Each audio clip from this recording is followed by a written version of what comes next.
Oh, whoa. Third straight night of no Knicks basketball. What's poppin', people? Let's start a show.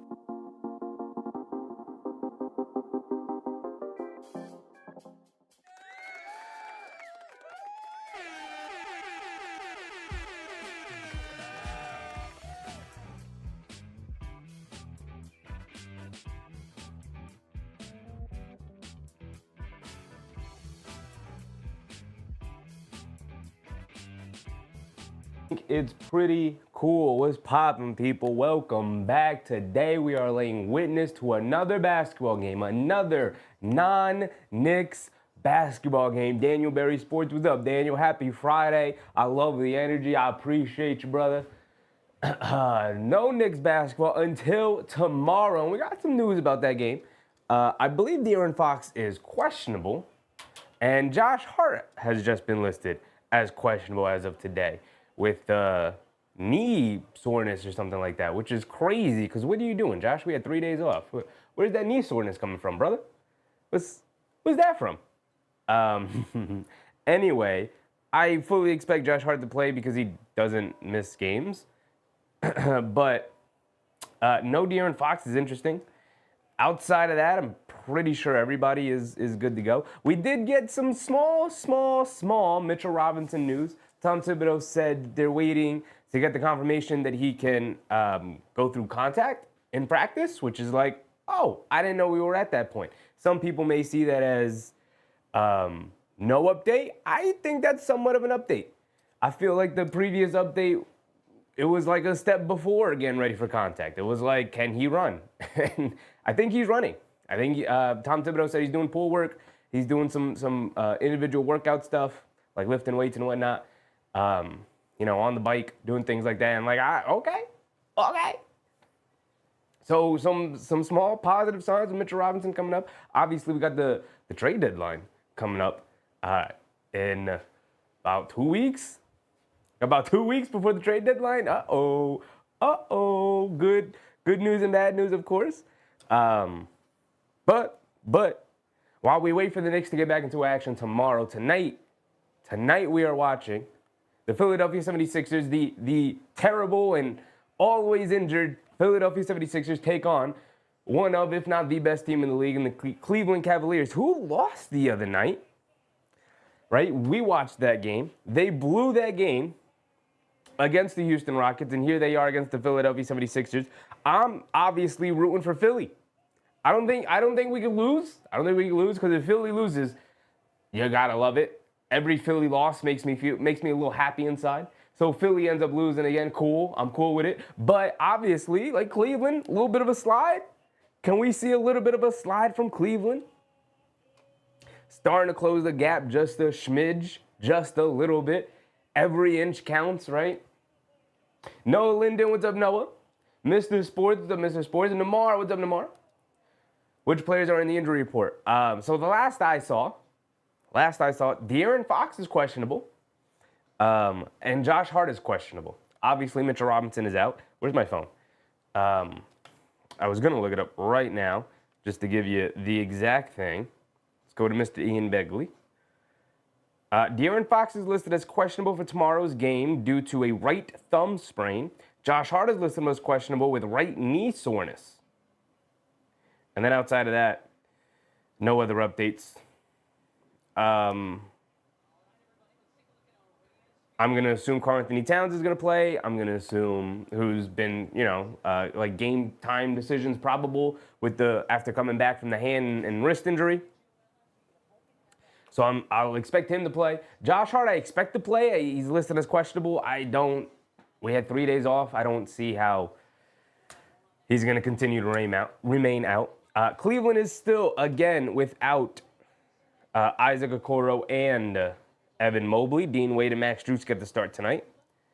And no Paul George. Oh, no, Paul George is in the starting line for Philly. I just missed him. It's Maxey, Eric Gordon, Kelly Oubre, Gershon Yabusele, and Paul George.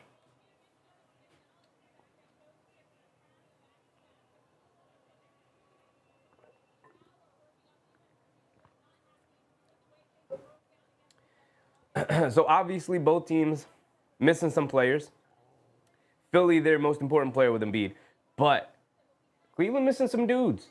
No Mobley is big. We saw Şengün take advantage of the Jared Allen matchup. Those two dudes battled. Absolutely they did. But Şengün, at the end of the day, was putting Jared Allen under the basket time and time again. With no Mobley around, Jared Allen is the lone big. He's a very good defender, but it's a lot to ask of him right now. It's not something, one, he's used to the last couple of years, being able to play alongside of Mobley, and two, was never really the strongest of rim deterrers. Good rim protector, but for what, maybe it's his face, maybe it's the afro, people just love to go in and attack him.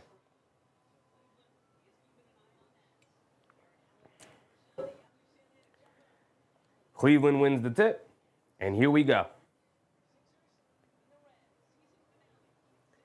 Garland gets it over to Allen. Allen has it up top. Fakes the handoff to Strus. Good to now defense so far. Now gets it over to Strus. Now hits Jared Allen coming down the lane. Gets blocked going to the basket. A lot of contact. He's looking for a foul. He doesn't get. Oubre bringing it down. Pass fake. Pass fake again. Gets it out to Eric Gordon. Now over to Maxey on the right wing. Maxey being guarded by Strus. Pump fakes. Driving to his right. Hesitation move. Going under the basket. Leaves it off for Oubre. Oubre in the left corner. Back up top to Maxey. Extra pass to Gordon. He pump fakes. Driving to his right. Extra pass to Yabusele. Right corner for three. And he starts the game off hitting a right corner three. And it's very obvious Philly is going to play 5 out and force Jared Allen to go guard out on the perimeter. We'll see if he'll be capable of it. Mitchell down the lane gets tied up with Yabusele. It's a jump ball. Okay, Philly's coming out ready to play right away. I like it. Ruined for Cleveland loss first, but I'll be satisfied with the Philly loss. Mr. Sports said the Sixers team is really fun to watch when Embiid isn't hurt. It's no fun to watch Yabusele in the starting lineup. To Yabusele in that starting group. Look at that. I pronounced his name right, I think. You didn't spell it right. Not even close to right. There's no C in there. Mitchell pull up three straight away. Answers the 3 points right back after the Cavs won that jump ball. So both teams now on the board, especially from three-point line, knocking down their first threes of the game. Paul George gets it over to Yabusele. Has it up top, gets it back to George. Coming to his right. Kicks it out to Oubre. And they call a charge on Paul George. Running right into Donovan Mitchell as he kicked it out. Like, you're supposed to be the veteran, PG. You got to know better than that. To go right into the defender like that, he's waiting for you.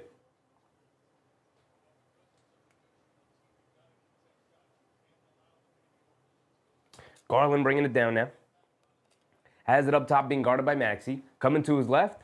Inside pass to Strus. Catches, comes down with it. Goes up with the right hand. Can't get it to go. Good defense from Paul George. Oubre pushing the other way. Jared Allen back to defend. They kick it out to Gordon. Gets caught in the air and he throws it away. Come on, Eric Gordon. You're supposed to be the veteran. You're supposed. I'll take some of those mistakes from a young team. Philly. Eric Gordon and Paul George, 2 turnovers in a row. You're supposed to be the guys who know better. How you get caught in the air, Eric Gordon? Come on, brother. Jared Allen has it up top, being guarded by Yabusele. Hits Strus cutting back door. Kicks it out to Dean Wade. Wide open left corner three. He can't get it to go. Yabusele ripping down a rebound. Quick outlet to Eric Gordon. We're going to slow it down. Gets it back to Maxey. Maxey, a dribble pull up deep straightaway three. Gets it to go. Tyrese Maxey's a dangerous man if you're going to give him space like that. Cleveland already trying to push the other way, trying to get an easy basket off the make.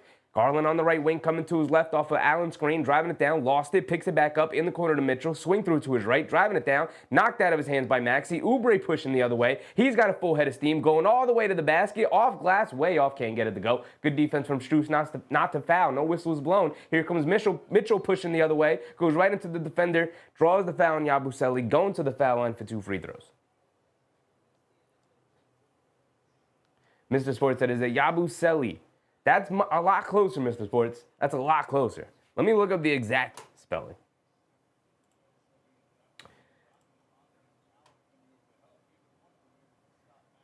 Actually, you got it. Yabusele.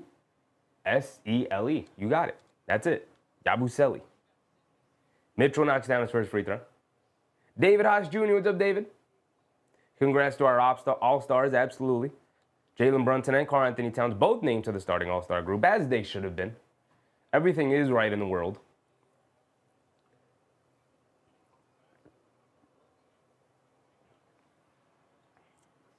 Mitchell goes 2 for 2 from the foul line.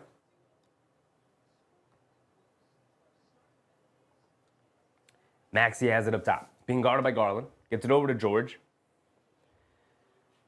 George tried to get it up top to Maxey. It's a turnover. Garland jumped the passing lane. He goes up, can't get the layup to go, but it's a goaltend on Paul George.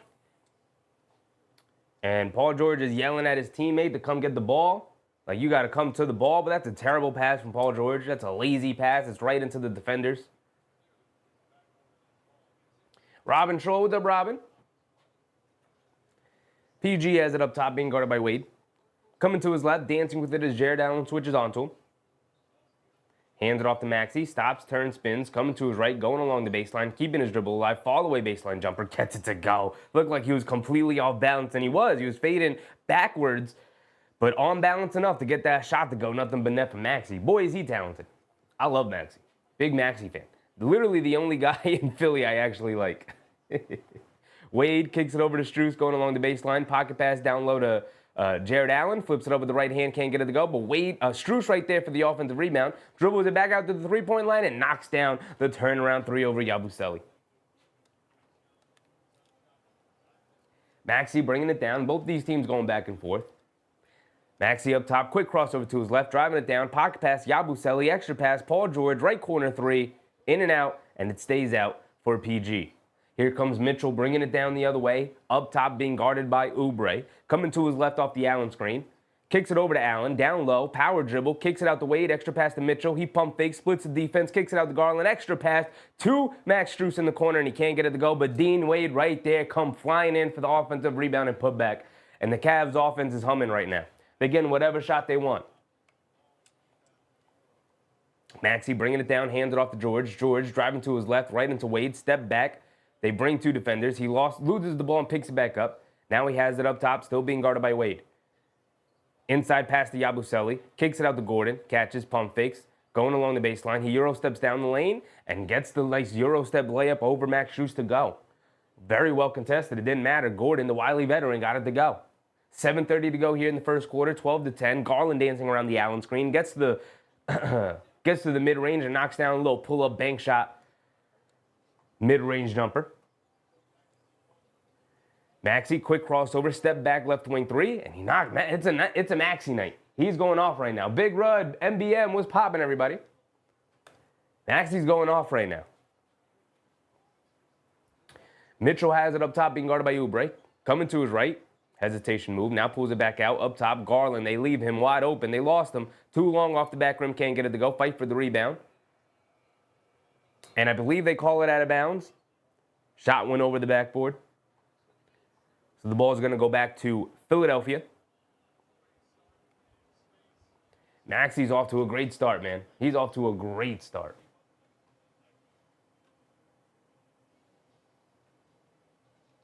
David said, bad news on Mitch, thought you said after the All-Star break. I mean, I'm no doctor. I'm not in the room, David. That's just a prediction.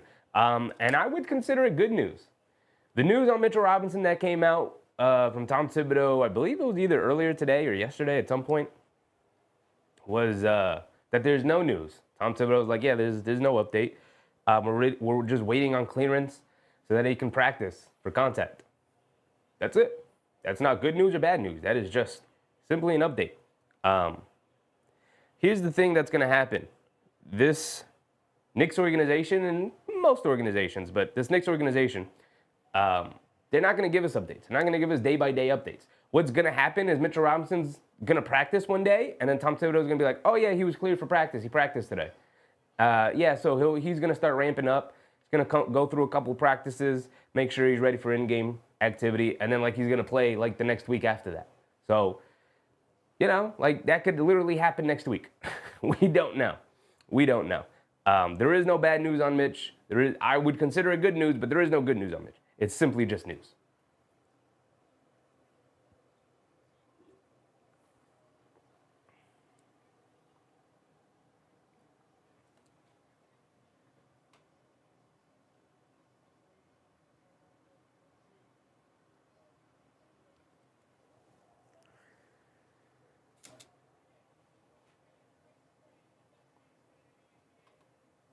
Lionel Monis, All-Star Game has a new format. Will Brunson and Towns be on the same team? I have no idea. I think the format sucks.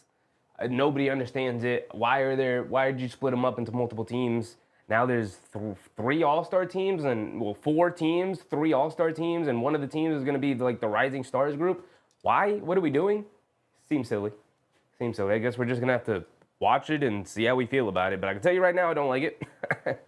I hope it works out, but I can tell you right now, I don't really like it. David said, it looks like no fox hunting tomorrow on the injury list. They're saying probably not playing. They're listing him as questionable, David. He could play, he could not play. Josh Hart is also listed as questionable for tomorrow's game.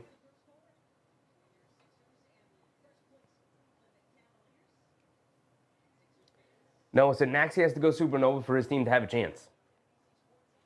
Yeah, and he's had like an up and down season, having to sort of carry the load for really the first time in his career. Wow, he's become like a legit star without Embiid majority of the year, and Paul George regressing immensely so far. He's been very inconsistent this year, but that's to be expected in his first year in this role. Maxey over to George in the right corner, being guarded by Strus. Swing through to his left, spins to his right, fall away baseline jumper, comes up well short. Allen with the rebound, hit ahead to Garland, over to Strus. Strus driving it in on Maxey, goes up, can't get the layup to go, fight for the rebound. Yabusele able to come out with it. I'm impressed with Yabusele as the starting center right now. He's not really a center. He's playing center because they got no other centers healthy as Dean Wade knocks it out of Maxey's hands. Here comes Garland pushing the other way. Wouldn't have been a nice opportunity for them. Up top to Wade. Coming to his right off a couple of screens. Cross-court pass to Niang. No hesitation, fires from 3, and he knocks down the left corner 3 over Maxey. And here comes Cleveland. Going to start killing Philly with their depth. Philly up top, Maxey. Snaking the pick and roll, getting back to his right hand. Stops in the middle of the lane as Allen switches onto him. Gets it out to George. George dancing with it. Out on the perimeter. Stops, turns, spins, kicks it out to Maxey. Maxey down the lane, back to George. Right corner 3 for Paul George. He's open, and he finally gets one to go down. AP, what's up, AP? Garland up top, driving to his left on Maxey. Coming down, and Maxey takes it out of his hands. Maxey pushing the other way now. Over to Oubre. Oubre driving it down right into the defense and gets fouled by Niang. He's going to the foul line for 2 free throws. Under 6 to go. 5:30 to go, actually.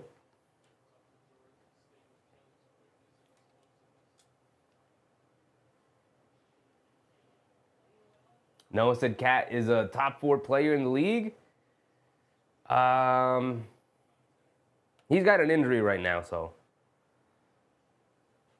I don't even really want to. I don't think it's important to really talk about it right now. Fully healthy, is he a? As Oubre hits his first free throw, is he a top 4 player in the league this season? I think it's a little high. I'd have to go through it, but he's not far from it. He's probably closer to 4 than he would be to 10. But I haven't come up with a list, so. Big Red said, there was nothing wrong with the way things are before the East and West. Yeah, I mean, the problem was that nobody was competing, and they tried throwing in these like funky ways of playing to try and drum up some competitive spirit in the games, but splitting into teams like this is not how you do it. It's not how you do it. As Ty Jerome is checked in and knocks down a left corner 3. Pushing off a makes as Philly isn't capable of getting back and matching up properly, even off a made foul shot. Maxey coming to his left, splitting. The defense driving to his right. Misses the floater, but the rookie Adem Bona out of UCLA knocks down or comes flying in with a 2-handed putback jam. Here comes Ty Jerome bringing it down. Tied at 20, under 5 to go. Gets it over to Allen up top. Swings through to his right. Hands it out to Niang, driving to his left. Coming down the lane, knocked out of his hands. Ball still loose. Maxey finally picks it up. He's got quick hands. His second steal of the game. Gets it over to George on the left wing. A pull-up 3 in transition. Way off on that one. Oubre with the offensive rebound, though. He's in the paint, goes up, and they call a travel on Oubre. Hopping on the one leg. You just got to kick that thing out. Oubre, why'd you try to go back up?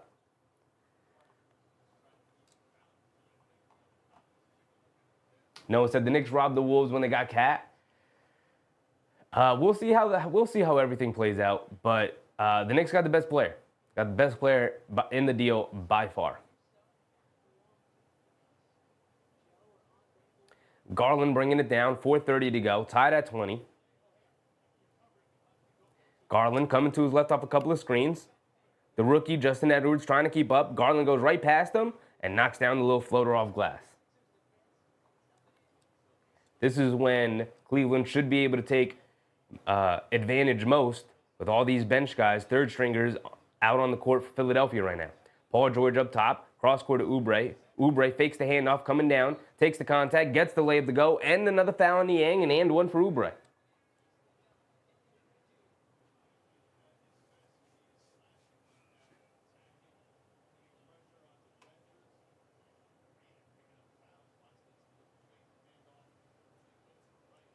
Noah said the Cavs have so many good players. They're a deep team.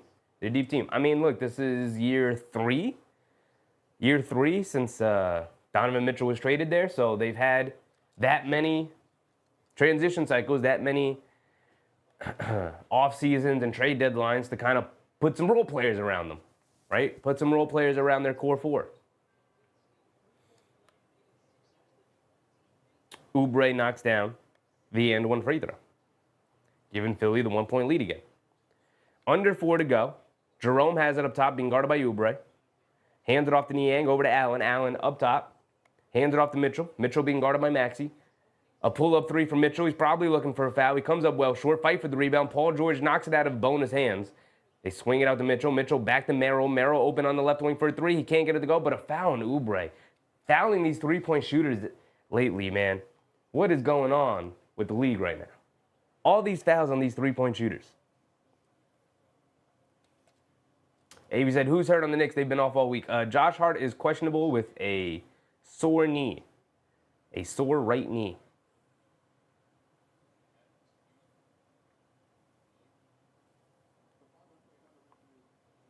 MBM said, I don't like the way it sounds. All-Stars don't play hard anyway. Yeah, we talked about it the other day. Solution is you got to find a way to dig into these guys' competitive spirits, and splitting it up into 3 or 4 teams is just not the way to do it. It's not going to work. It's going to be ugly. No one's going to know what's going on. The commentators are going to spend half the night explaining why there's multiple teams and how it works and what the score is going to be. How do we pick an All-Star game MVP if there's 3 teams, 3 All-Star teams? What if a guy on the rookie sophomore class, what if Wemby, is Wemby an All-Star or does he play with the rookie sophomore team? No, he plays with the, I don't know. There's multiple teams. This is so stupid. It's so stupid.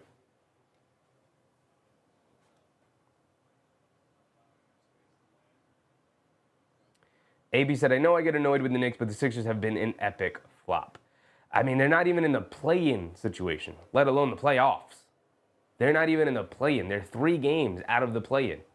They're behind Chicago. 3 games behind Chicago, who we look at as like, oof, Chicago, they don't know what they want to do. And Philly's 3 games behind them. That's not an insignificant amount of games. That's not like, oh, let's go on a 3-game winning streak. We'll be right there. It's like you have to go on a 3-game winning streak, and you have to pray that Chicago goes on a 3 or 4-game losing streak. They called a flagrant foul on Oubre for a reckless closeout. So it's going to be 3 fouls, 3 foul shots for Merrill and the ball.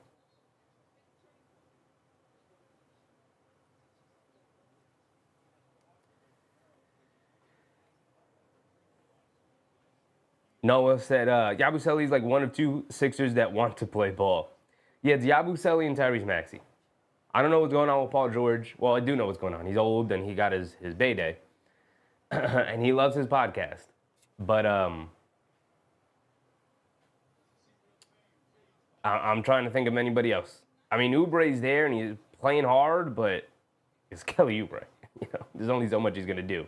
As Merrill knocks down all 3 of his free throws, Cleveland's going to get the ball back.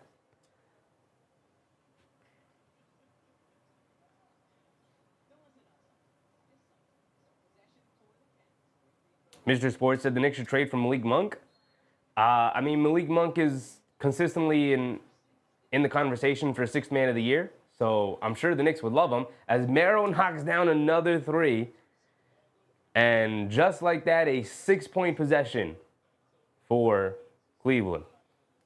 I'm sure the Knicks would love Malik Monk, but he's literally one of the best role players in the league. Maxey, pocket pass to Bona. Bona in the post. Stops, kicks it out to Maxey. Maxey being guarded by Merrill. Says, clear me out. Sidestep, fall away, baseline 2. Can't get it to go. Fight for the rebound. Justin Edwards picks it up, puts it up. Can't get it to go. Fighting for the rebound. Can't get the putback to go, but ends up getting fouled by Tristan Thompson. Is going to send him to the foul line for 2 free throws. No, Podcast P. I mean, he's not Paul George anymore. That's Podcast P out there trying to play basketball. That's a podcaster trying to play basketball, trying to have an NBA career. It's like, come on, man.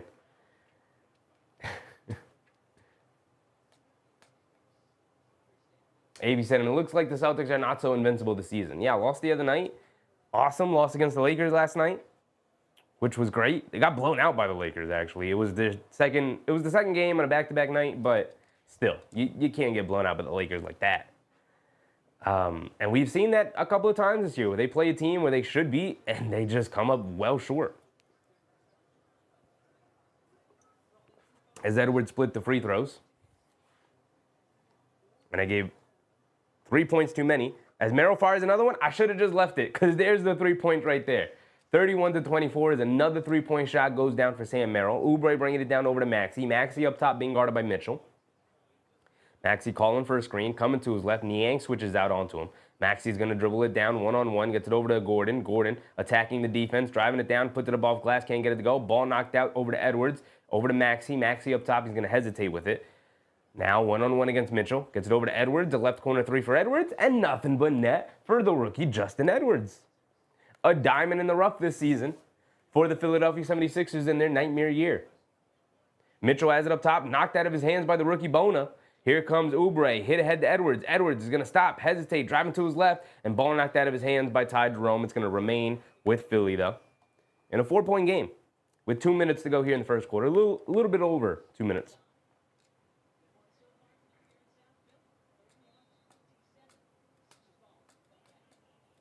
Noah said Jaylen Brown isn't having a good season. He's having a very inconsistent season for sure. He had a much better year last year. And that kind of goes for a lot of Celtics. Drew Holiday and Derek White have just been something off with them. I don't know if they're conserving themselves. I don't know if last year was like a holy moly kind of season for them, like career years. And it just, well, not for Holiday, but for Derek White.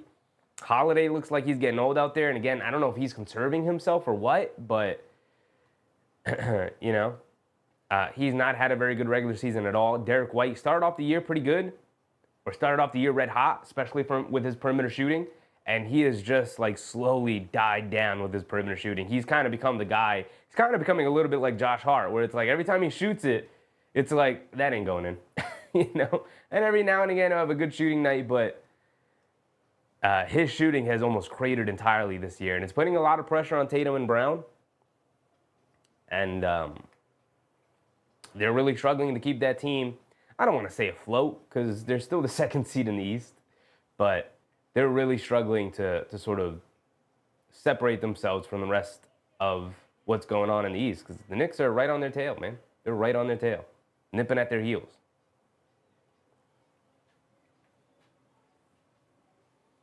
Noah Linden said Jaylen Brown's jump shot just isn't working. Yeah, he's regressed a little bit of as a shooter. He had a much better shooting season last year, but that's going to kind of be the nature of Jaylen Brown. He's always been an inconsistent perimeter shooter, and I think he'll have years where he's good and years where he's very inconsistent, and that's just kind of the nature of Jaylen Brown, who's always been more of a slasher, who's learned to be more consistent with his shooting. But, you know, he also just isn't great at taking a ton of, you know, he's an erratic decision maker, you know. And sometimes just puts himself in positions where he's willing and ready to take really tough shots. And it's like, brother, you're the most athletic guy on the court right now. You don't have to do that, you know?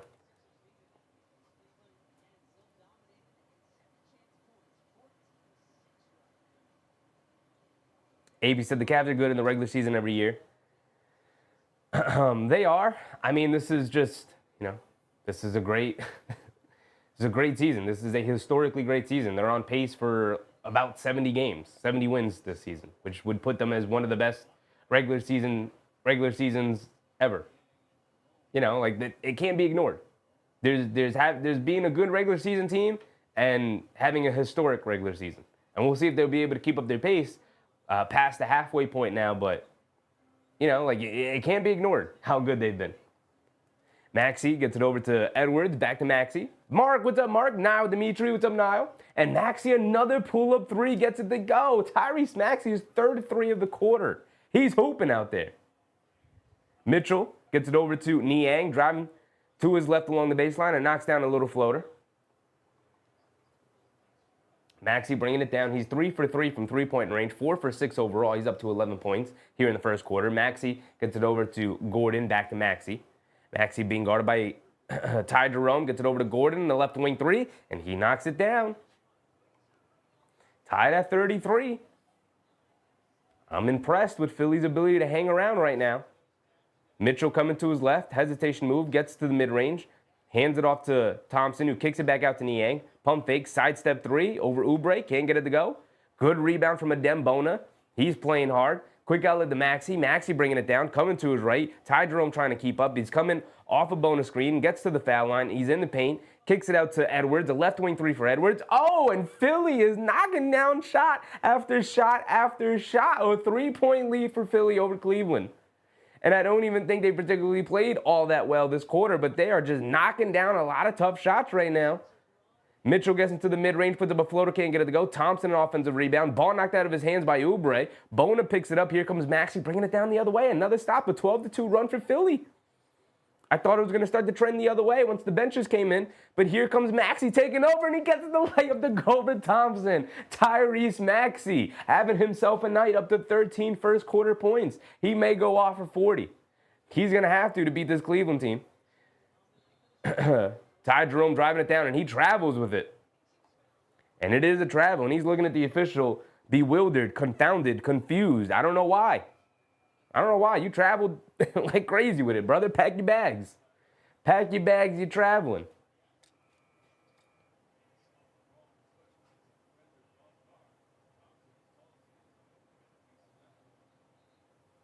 Yabusele's checking in here for the final possession of the first quarter. Checking in for Bona.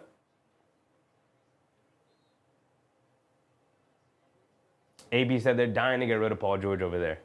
Remember when they thought they won the offseason because they got rid of Tobias Harris and brought in Paul George, only to realize that Paul George is just the Michael Jordan of Tobias Harris's? Like, it's not all that different. He's going to knock down some more open shots, but it's not all that different. And a defensive 3 seconds, so Maxey's going to get a free point out of this. They've already got a 5-point lead. Maxey's going to look to make it 6, and they're going to have 8.9 on the clock to get another shot up, man.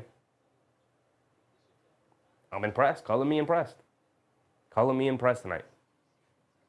Maxey knocks down the free throw.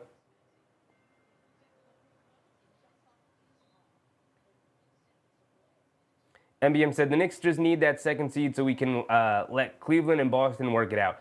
Yeah, that's also part of the reason why you want the second seed rather than the third seed. Should be a little bit of an easier path to the conference finals, and then you just meet the winner of Boston-Cleveland.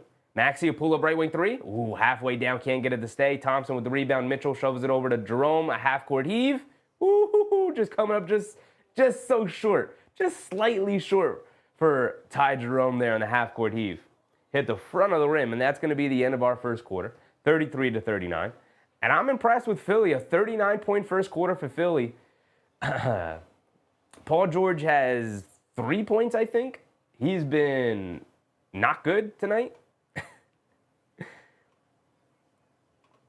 And yet, Tyrese Maxey went off for 14 first quarter points, giving his team a 6-point lead.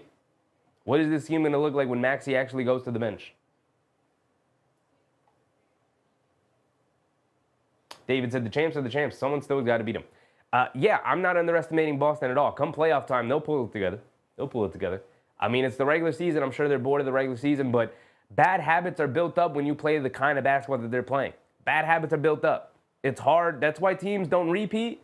That's why teams don't go for three-peats anymore, because it's really damn difficult. It's really difficult. You get bored during the regular season, and you build up bad habits. And for sure, Boston is building up some bad habits.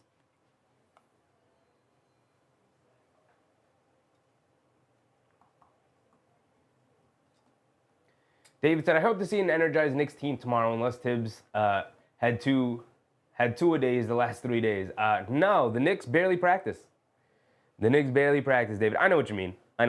We're joking. But the Knicks barely practice. They're, by all accounts, from all the beat reporters around the league, like, these guys almost never practice because Tom Thibodeau knows he's playing them a lot of minutes. And so his priority is he tells them, he's like, all right, well, we're not going to practice. I'm going to play you a lot of minutes, but I'm going to give you a ton of off time when we're not playing to make sure you get your body right. Now, I'm sure they've had practice. They have 3 days off, so I'm sure they've had practice for sure, but during those 3 days.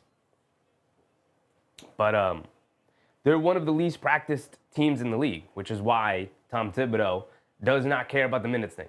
He does not care because he knows, well, I'm not giving them anything to do in practice. I'm telling them you need to prioritize your health, recovery, and your nutrition, and your recovery. your recovery 2-3 times. I'm going to say it again, your recovery. That's the thing you have to prioritize because I'm going to play you 40 minutes again tomorrow. And then you prioritize your recovery, no practice. And I'm going to play you 40 minutes again.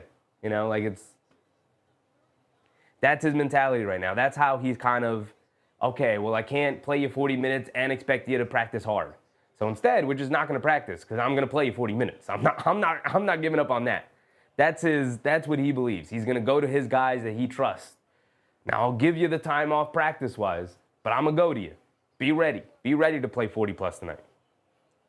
Here we go. We're back in to start the second quarter, and Maxey's going to start it on the bench. Let's see how this works out.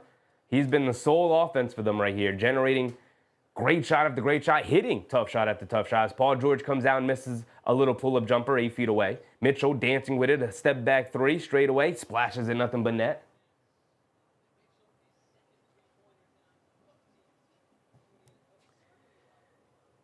And Downton Jr. has it up top.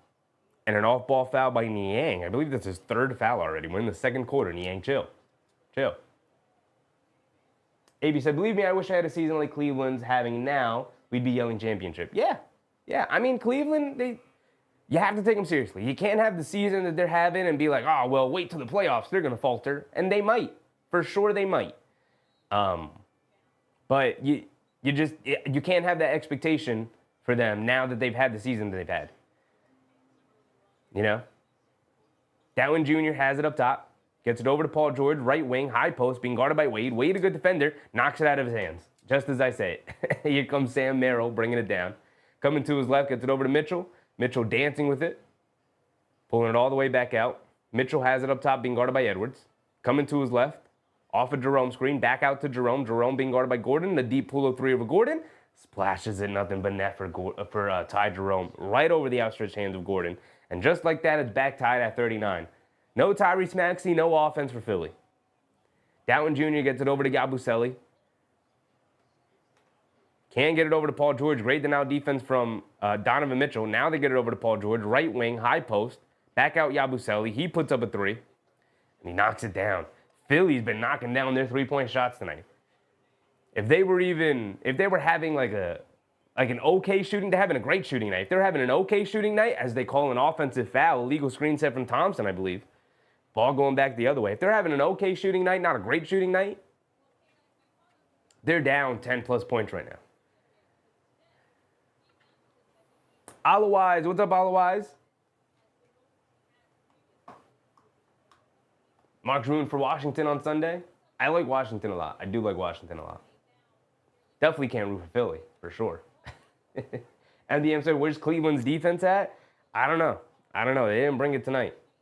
They definitely didn't bring it tonight. Down Jr. has it up top. Gets it over to George. Swings it over to Yabusele. You got to give Philly a ton of credit, though. I mean, they're knocking down some tough shots here.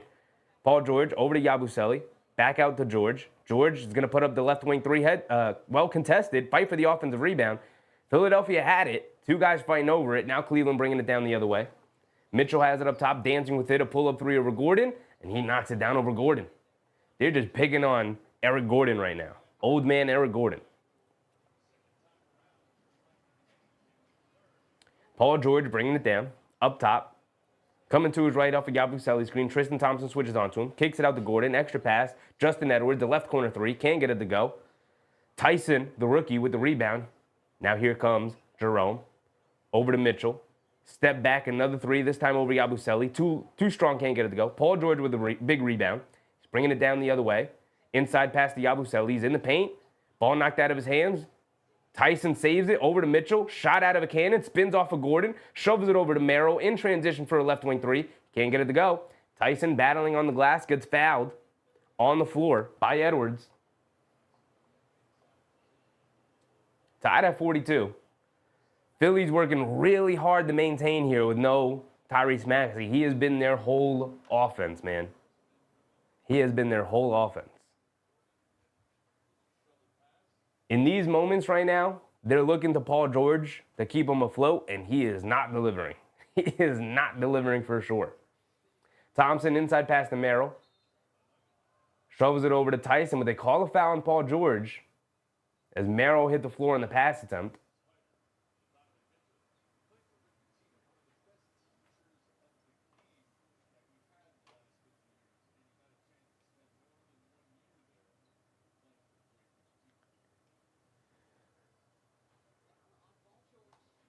David said, I'm hearing a lot of reports of TJ coming up and Okiki. I doubt it. Tom Thibodeau wouldn't use them.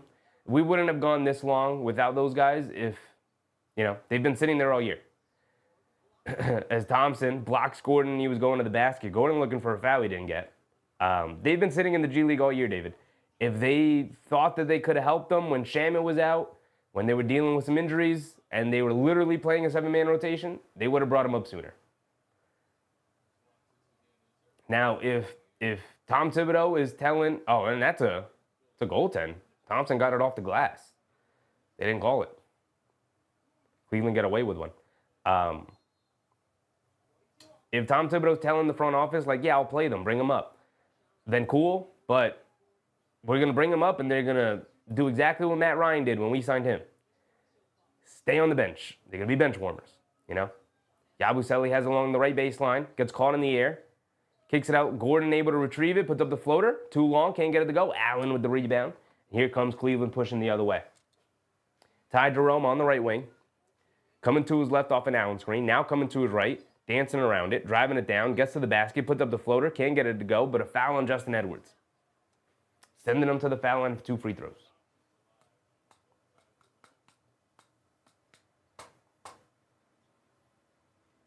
Alawai said, chips ain't won in January. Chevy tell them we're good. Got a lot of season left, man. Got a lot of season left. About 30 games. About 30 games left.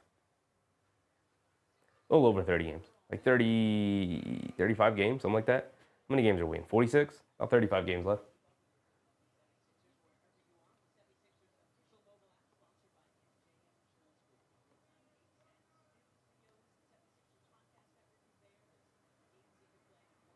Mr. Sports, the regular season is so boring. It's just like all season, I'm just waiting for the playoffs to start. I mean, that's kind of the case when you feel like your team's a championship level team. Detroit's having a ton of fun,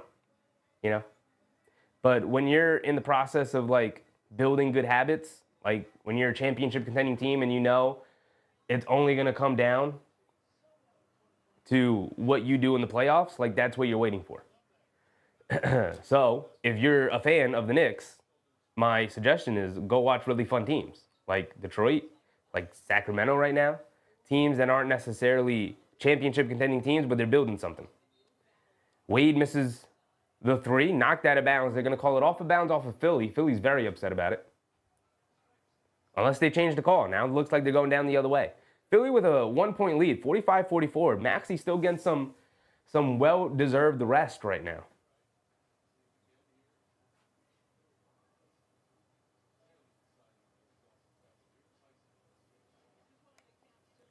Downton Jr. gets it over to Yabusele at the foul line, hands it off to George. George has it on the left wing, Dancing with it as Strus switches onto him, driving to his left, driving along the baseline. They bring two, and Paul George just fires it into the third row of the stands across court. Buddy, you're supposed to be the guy. You can't handle a double team. Year 15, you can't handle a double team, Paul George? Come on, man. Garland driving it down along the baseline, looking for a foul. He doesn't get in. They call it out of bounds on Garland.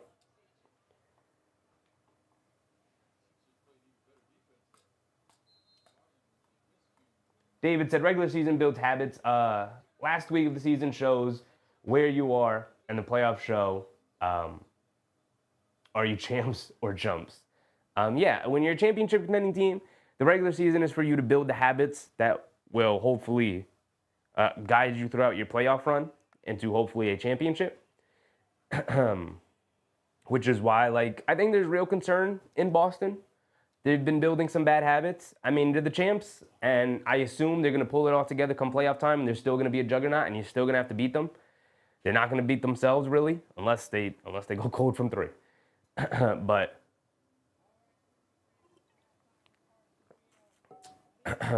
you know, like I said, there's 29 teams. There's 30 teams in the NBA, right? Obviously, as Knicks fans, there's 29 other teams. So if you're getting bored with watching Knicks games every night, I promise you, League Pass is not that expensive. If you really like basketball, there's good basketball being played every night. I mean, we proved it the last 3 days. We've been watching some good-ass basketball. Been watching some great basketball.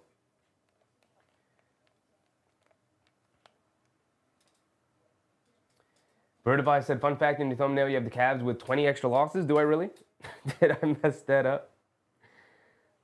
Did I mess that up? I do. I have them 36 and 27. Hilarious. Hilarious. My bad. Maybe it's a prophecy. Maybe I'm prophesizing Cleveland's gonna go on a skid here, and the Knicks are gonna be able to catch up. Maybe I did it on purpose. I didn't, but maybe.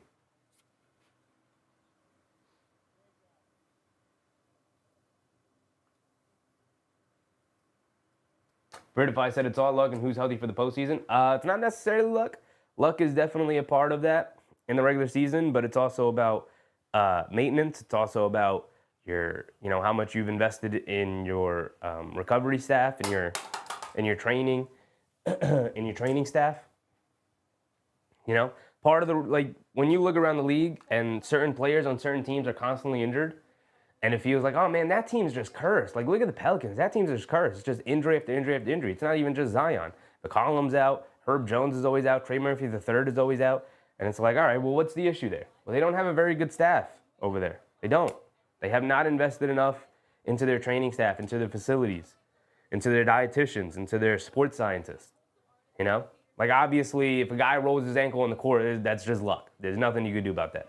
But guys walking around strained hamstring, strained calf, oblique muscles hurting in Orlando. It's like those are not injuries that you should be dealing with constantly. It's not. Obviously, things happen, and luck plays a part in it. Luck does exist. Luck is a part of every single championship run. But there's preventative maintenance that some teams just don't have good training staffs. 7 minutes to go. Oubre gets into the paint, leaves it off for Paul George, and he gets a two-handed slam of the basket, hopefully taking out some pent-up aggression, some pent-up frustration out on the rim there, because he has not had a good night so far. Garland driving it down through the lane, gets knocked out of his hands by Down Jr. He's looking for a foul, he doesn't get it. Paul George, one-on-one against Strus, coming down the lane, Euro-stepping, hangs in the air, gets chased down, blocked by Tyson, and I believe they're going to call a goaltend on Tyson, and he's upset. He's been all over the place right here. I'm impressed with the young kid, the rookie Tyson, Jalen Tyson, for the Cavs, but they're not giving him any benefit of the doubt here. Christopher, what's up, Chris? Got some great hats. Last time was a chef hat. Great wardrobe. I appreciate you, brother. I appreciate you. I hit up the local thrift store, see what they got. I found the captain hat the other day. I had to grab it. I had to. Garland down the lane, gets a lefty layup to go. And he's still chirping to the ref, looking for a foul call. 46-49, 6 minutes to go here in the second quarter, halfway through the second quarter here. Maxey's still not back in the game. They're giving him some great rest here. Knocked out of bounds by the Cavs. It's going to remain with Philly. Vertify said Zion has a bright future with the Pels. I doubt it. He just looks like a guy who wants to get out of New Orleans. Maybe. I mean, he's on the contract for 3 more years. They have an out with his weight clause, or his injury clause, not his weight, his injury clause. But he looks like a guy who just is like, yeah, I'm ready to move on from New Orleans. He's never really wanted to be there. Paul George has it up top, being guarded by Allen on the switch. Paul George dancing with it. He's going to settle for this three. No, he's going to get it down low to Yabusele in the post against Dean Wade. I don't really like this matchup, but he shoots up a hook right as the shot clock expires. Strus with the rebound as the hook came up short. Gets it over to Allen. Allen swings through to his left and gets fouled by Yabusele.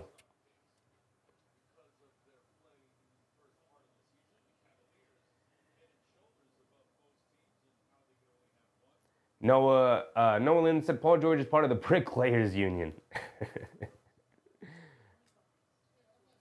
Yeah, definitely this season. He's only averaging like 16 points this year. Like it's not a good Paul George year at all. At all. Allen has it up top, hands it off to Garland. They swing it out to Wade. Down low, back to Allen. Dribbling to his right, pivoting back to his left, and gets a lefty hook to go off glass. Nice move from Jared Allen. Tyrese Maxey is finally subbed back in halfway through the second quarter. Let's see if he can help extend this lead here for Philly. They got a 1-point lead right now, 49-48. They did a valiant job of hanging in there with Cleveland while Maxey was out. Let's see if Maxey can heat back up. Oubre driving to his right, stops, pump fakes in the paint, low fall-away jumper, comes up short. Allen with the rebound and gets it out to Garland. Garland bringing it down. 5 minutes to go here in the second. Driving to his right on George, kicks it over to Tyson. Tyson hands it off to Strus, back to Tyson. Tyson over to Garland, catches, pump fakes. They run him off the line. Stops short, puts up the mid-range jumper, can't get it to go, fight for the rebound. The ball is loose, and it's out of bounds on Allen. Surprised they didn't call the foul on Philly there. Looked like there was a lot of contact on that pull-up jumper from Garland.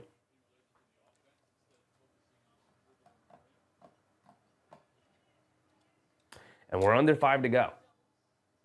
Paul George, terrible bounce pass to Maxey. It did find its way through, though. Maxey dancing with it up top. Coming to his right, steps back, picks his dribble up, kicks it out to George. Right into the hands of Dean Wade, though. Terrible pass from Maxey. And Garland pushing it down, going all the way. Goes through the reverse layup, but he gets fouled by Maxey. And Maxey's upset. Maxey's upset. Saying, Garland came into me. I jumped straight up.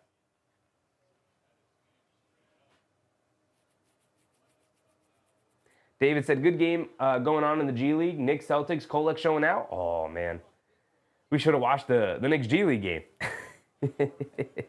We should have watched the Knicks G League game.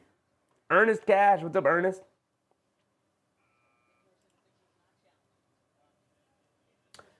Actually, let's leave this up. Let me pull this up over here. We should be able to go to the G League from here.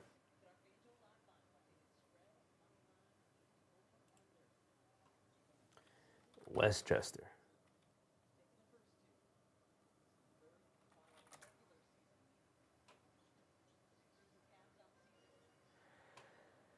Anyway, Garland knocked down both free throws. Oubre has it up top. Gets it to Paul George, being guarded by Wade. Driving to his left, pulling it back out. Good defense from Wade. Wade's a good defender. Driving to his left, stop, turn, spin, pump fake, step through. Now fall away for Paul George, giving him all the moves. And he gets a nice friendly bounce. Shot came up short. But a nice soft touch allowed it to roll over the front of the rim and get it to go down. Garland coming to his right, hesitation move, foul line floater, rattles it in. Now both teams moving and grooving, going back and forth.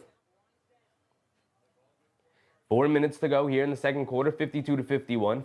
Cleveland holding on to a 1-point lead. Maxey driving to his right on Allen, getting under the paint. Kicks it out to Oubre. Oubre driving to his left. Ton of contact, goes up, gets blocked by Allen. Justin Edwards had it and ends up traveling with it.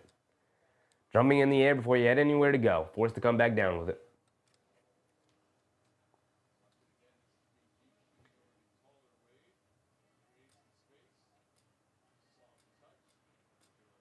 AP reminding people to hit the thumbs up. If you're in the stream right now and you haven't hit the thumbs up button, please go ahead. Hit that thumbs up button.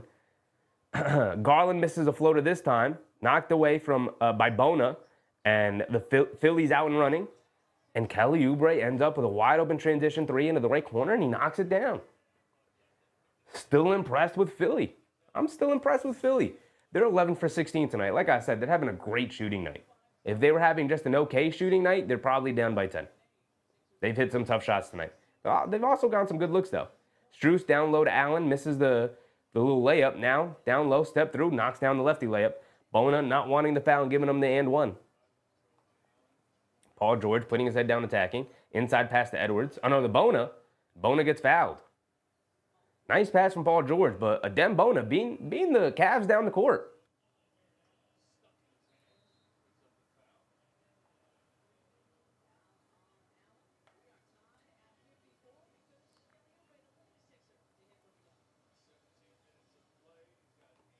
Under 3 to go.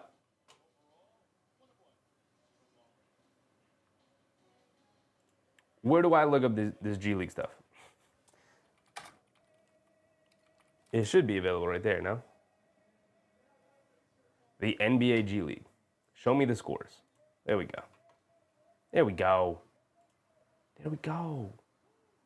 Where's the Westchester one? Where's the Westchester one? Where are you? Westchester. There you are. Playing against Maine. No, down to the Westchester Knicks. Moses Brown. I forgot Moses Brown was on the Knicks. I done forgot. Why don't you show me the total points? Why would you not show me total points? Why would I care about that? Why would I care about plus minus? Tyler Kolek, 4 for 11 from the field, 0 for 4 from 3 though. Does have 5 assists, only 1 turnover, 3 steals, 8 points. Okay. Moses Brown got 14. Jacob Toppin with 17. Okiyu with 8. Toppin's getting them shots up, man. 7 for 14 from the field. You got to. You got to get them shots up, Jacob Toppin. Can't be bashful. Anybody else we care about? Not really. Not really. Matt Ryan down there. Shout out Matt Ryan. Anybody on the Maine Celtics? J.D. Davison? I like J.D. Davison. Again, show me the points. Show me the points. What does he got? 15? Leading them in scoring. Anybody else? Jay Scrubb, their rookie. Cool. Outside of that, a whole lot of nothing. No offense to these guys, but DJ Rodman? Is that Dennis Jr.? Is that Dennis Jr. Rodman, y'all? Is he on the Celtics? Am I crazy? Would that not, is DJ Rodman just not Dennis Jr. Rodman? Dennis Rodman Jr.? No, it said Jay Scrubb, what a name. Good player. Jay Scrubb, good player. He's a rookie that they drafted in the 2nd round this year. Jay Scrubb. It is a tough name, admittedly. It is your last name is Scrubb. It is a tough name. tough to overcome that. AB said, I don't know where to watch Westchester Knicks. They used to come on an MSG. Yeah, they used to show them. Yeah, I don't think it's televised. I don't think it's televised. Oh, can't do that. I got to do this first. Unfortunately, I don't think it's televised. But honestly, like, not. Kolek's 4 for 11, so unless he starts popping off, you know.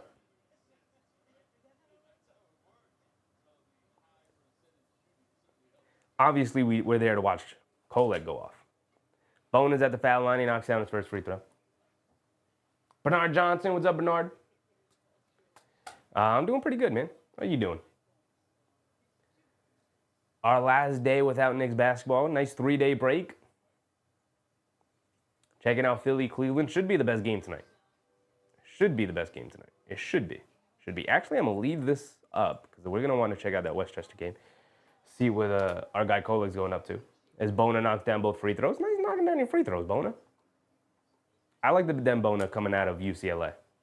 Mitchell has it up top, being guarded by Justin Edwards. A pull-up 3 off the Jared Allen screen, and he knocks it down.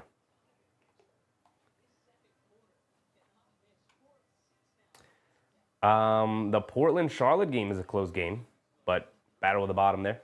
We didn't want to watch that game anyway. Maxey has it up top off the handoff from Bona. Coming to his left, they show double team. Now they retreat back, being guarded by Garland. Kicks it out to Oubre. Oubre against Strus. Crossing over to his left. Driving it down. Stops. Pump fake. Goes up. Gets the foul. And 1 for Kelly Oubre. That's every time you think they're out, Kelly Oubre makes a play. Every time you think they're dead in the water. Every time you think it's Tyrese Maxey or nothing. Here comes Kelly Oubre. That's an and 1 here. Mike. What's up, Mike? What's the late game tonight? Pelicans Grizzlies. That's right. And no Zion. Zion was already ruled out, which is why we didn't do Pelicans Grizzlies. That would have been the game we watched. But instead, we're going to settle for Philly, Cleveland.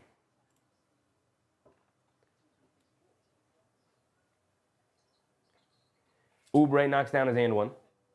Free throw. And Mitchell will bring it down. Mitchell has it up top, being guarded by Edwards.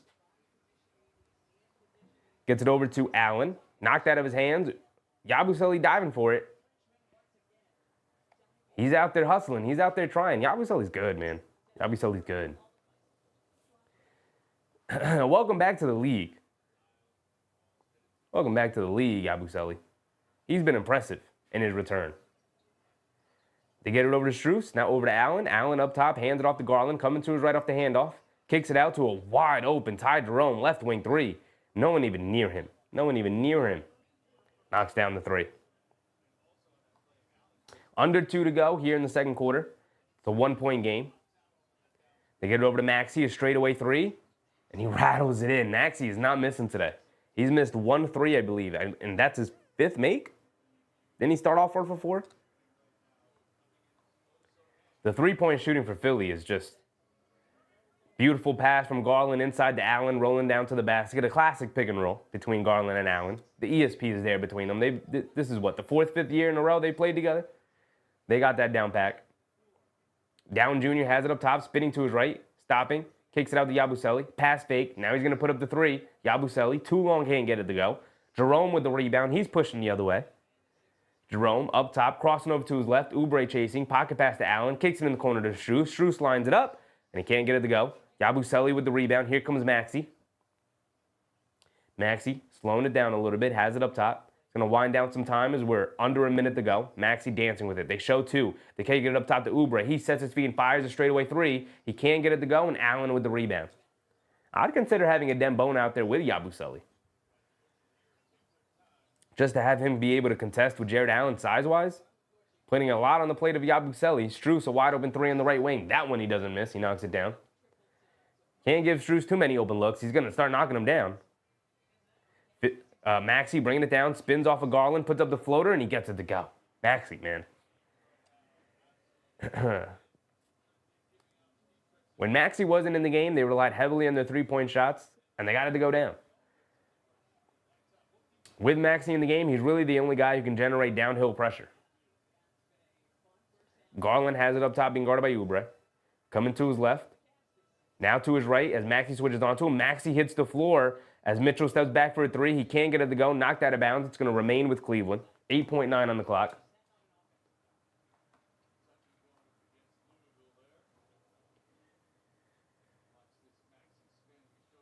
Mike said, I was confused for a second. I saw Celtics versus Knicks. Yeah, we're checking out the G League game because David told us that Kolek was going off. So we'll keep an eye on it. He's up to 8 points and 5 assists.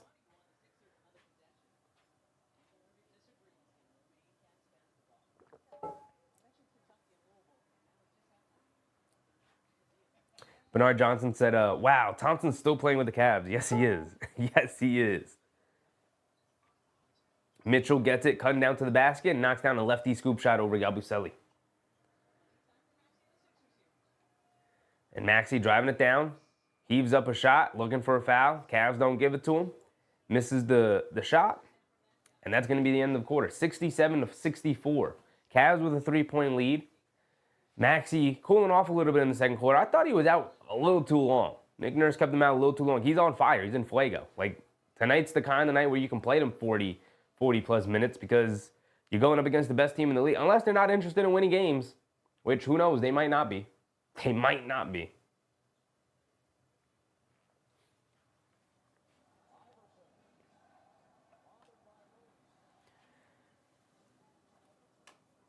But that's our halftime score.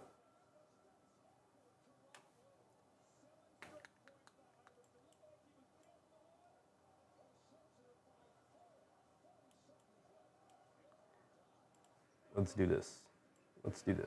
There we go.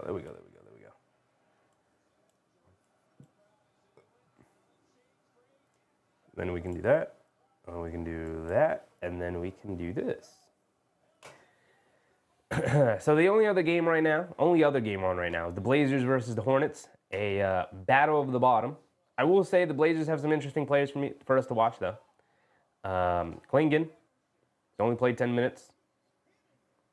3 blocks. This is what he does. 6 boards, 3 assists. He's taken 1 shot, which was the 3, and hasn't hit it. So he's got 0 points, 6 boards, 3 assists, and 3 blocks. He's going to be He's going to be a really good center moving forward, man.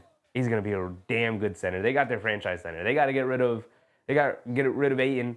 Got to get rid of Time Lord. I mean, maybe you keep Time Lord as the backup, but they found their franchise center.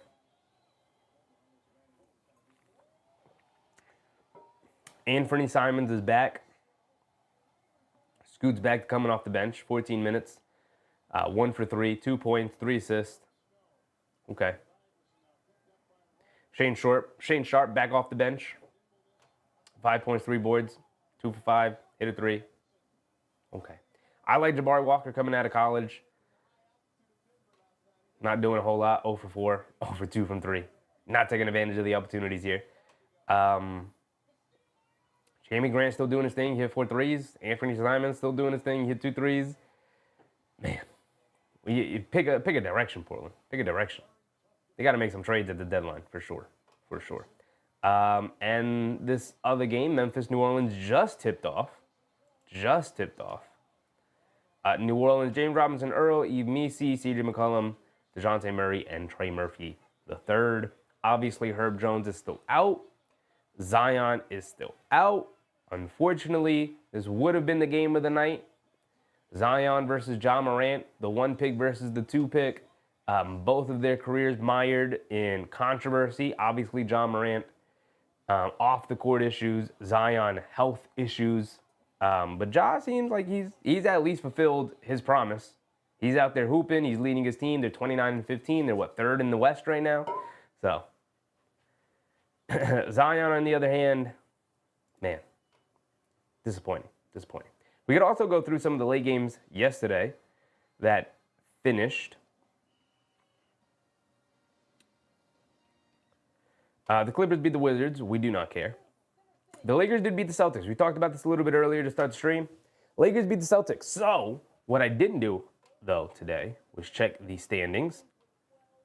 The Knicks should be 2 games. Oh, they're 2 games behind Boston now, after Boston's loss. But they're 2 back in the loss column. This right here is the thing you have to pay attention to. The loss column, right? Because we can chalk up wins all we want. Fact of the matter is, nothing is going to happen if Boston doesn't lose games, if Cleveland doesn't lose games. They have to get to 16 losses, because that's where the Knicks are. And then we could start talking about some things, right? But as long as you take care of business on your end and you win those games, we can start looking at Boston to lose games. We can start looking at Cleveland to lose games. What about the league-wide? The Knicks have the 3rd best record in the East, but league-wide, they have what, the 5th? 1, 2, 3, 4, 5, 6. They have the 6th best record. They're half a game behind Memphis, 1 game behind Houston, 2 games behind Boston, and then the top 2 clear leaders, OKC and Cleveland. OKC kind of faltering a little bit too recently, dealing with a bunch of injuries. But Boston, obviously losing to the Lakers the other night. I'm pretty sure we did this the other day too. But their schedule coming up, they're on their West Coast road trip. They beat Golden State. They beat the Clippers barely in overtime when the Clippers sat everybody. And then they got blown out by the Lakers. And now they have a game against Dallas, 5:30 start time, which is a weird start time for an Eastern Conference team. So I'm hoping that they're just not ready for this game. It's an ABC game. And Dallas finds a way to win. And that would be 2 losses in a row. And we'd be 1 loss back in the loss column. Mike said we got to skin them Grizzlies. Right? We got Sacramento, then Memphis, then Denver. And Denver's been playing damn good. I know we killed Denver the last time, but that's also like they're going to be looking for some revenge. That is Wednesday, I believe. Right? Yes, it is. Denver, 28-16. Like they have, before we look at Denver, back to the standings. Denver is top 4 now. And they're a game behind Memphis and a game and a half behind Houston. So Denver said, remember us? Remember when everybody counted us out because we were like a 500 team 20 games into the year? Remember that? Hi, we're back. We have the best player in the world. Man, Denver. Here comes Denver. The Russell Westbrook effect. I've been down on Russell Westbrook. I I was on the side that he was never as bad as he was portrayed as he was with the Lakers. But I was also like, he's got to acknowledge who he is as a player. But, you know, here comes the Denver Nuggets. Clearly a top 4 team. And just as I counted them out as a legit championship contending team, and I still might, I got to give Jokic his respect. I got to give Jokic his due. 3-time MVP. He's going to be in the MVP conversation again this year. It all feels like SGA kind of has it locked up, but Jokic is right there. He's right there. Especially if he can climb this team into the 2 seed. We're gonna start to have some conversations at that point.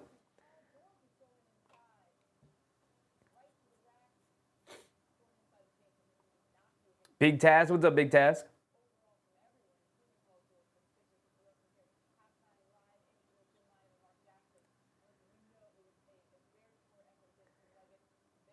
As far as Cleveland, obviously it's a long shot for the Knicks to compete for that 1 seed. But their schedule, they play Philly tonight. They lost against the Rockets. That was the game we watched. They have Houston coming up. Rematch against Houston on Saturday, tomorrow. So we get to watch that. We get to keep an eye on that. Also, the Knicks game tomorrow, I believe, is an 8:30 start? No, 7:30. All right. So these 2 games will be tipping off at the exact same time. So we can keep an eye on how they're playing against Houston again. And by the time our game ends, maybe we'll stay on another 5-10 minutes unless their game's over with earlier. But we'll be able to keep an eye on if Cleveland wins or loses against Houston. Tough game against Detroit. Detroit's playing well on Monday. Miami kind of sucks. We just watched them get decimated by Milwaukee. Atlanta plays them tough. Dallas again. Boston again. Detroit again. This is a nice little stretch here. A nice little stretch here to rack up some losses, especially as Evan Mobley remains out. I don't even know what's wrong with Evan Mobley. If we go to the injuries, can we look what's wrong with Evan Mobley? Mobley is out with a calf. That's never good. It's never good. It's not the worst news in the world, but Isaac Cordo's out with the shoulder, and Levert's out with the wrist.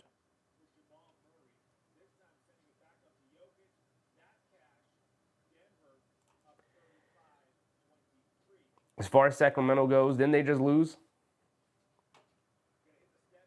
That's not what I wanted. I wanted to go to the games. Didn't they just lose?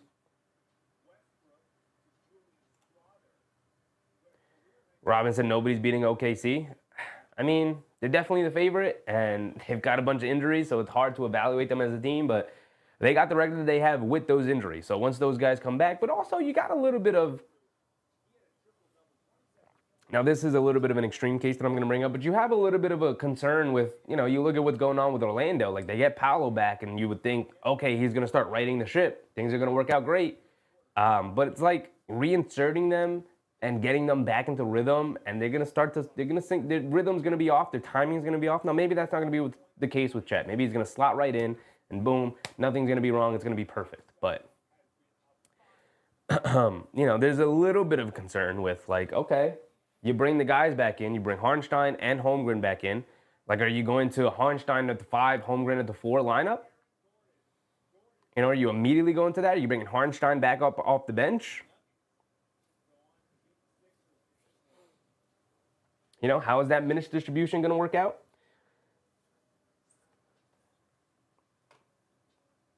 They got some things to figure out as they get healthy. But obviously, champagne problem. They're still going to be there at the end. They're still going to be there at the end. It's not what I'm saying. I'm not saying otherwise.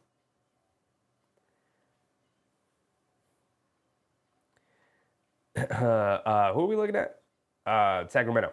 They lost recently to Denver.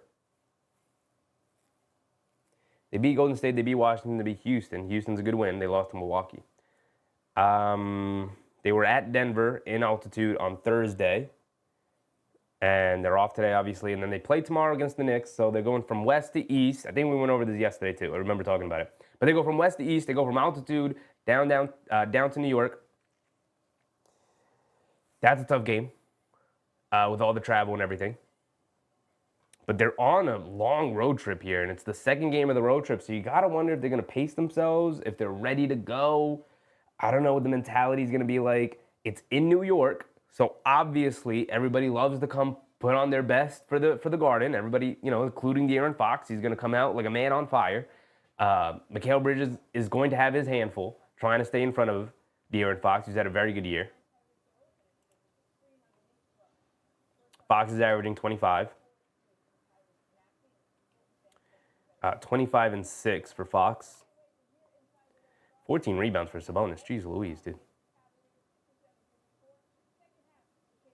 Sabonis and Fox both averaging 6.2 assists is pretty funny to me. But they're not a good rim protecting team. I don't know what the matchup is like between Karl-Anthony Towns and Sabonis. We know as Knicks fans that Julius Randle ate up Sabonis every time they played. For whatever reason, you put Domantas Sabonis in front of Julius Randle, he sees red and he goes off every single time. Goes right through the man's chest. I don't know what Karl-Anthony Towns' mentality is going to be. Hopefully the hand is feeling a little bit better. Hopefully it's healing a little bit more. It's not going to be perfectly healed. It's not going to be 100% better. But he did talk about after the previous game that the shot is a little bit off. Shot's a little bit off with the hand wrapped up and the injury, and he got the tape on the fingers. He's got the thumb wrapped up. He's got the little thing on the wrist. So, yeah.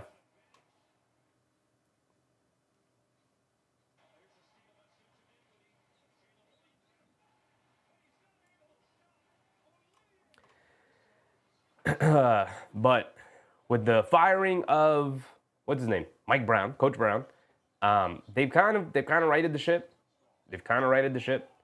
I know I got a lot of flack for firing Mike Brown, but it seems to have been the right move in the sense that he just wasn't playing Keon Ellis, and Keon Ellis is a important piece, although he does have 42 games played. So maybe he was playing Keon Ellis more than I think it was being made of. But he was averaging 21 minutes a game. Huerter's still there. I forget Kevin Huerter's even in the league.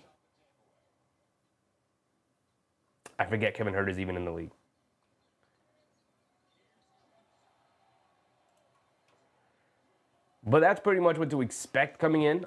Denver's playing well. Sacramento's playing well. Memphis. What's Memphis been up to? So we know Sacramento's playing well. It's going to be a battle on Saturday, tomorrow. We know Denver's playing well. There's going to be a battle on Wednesday.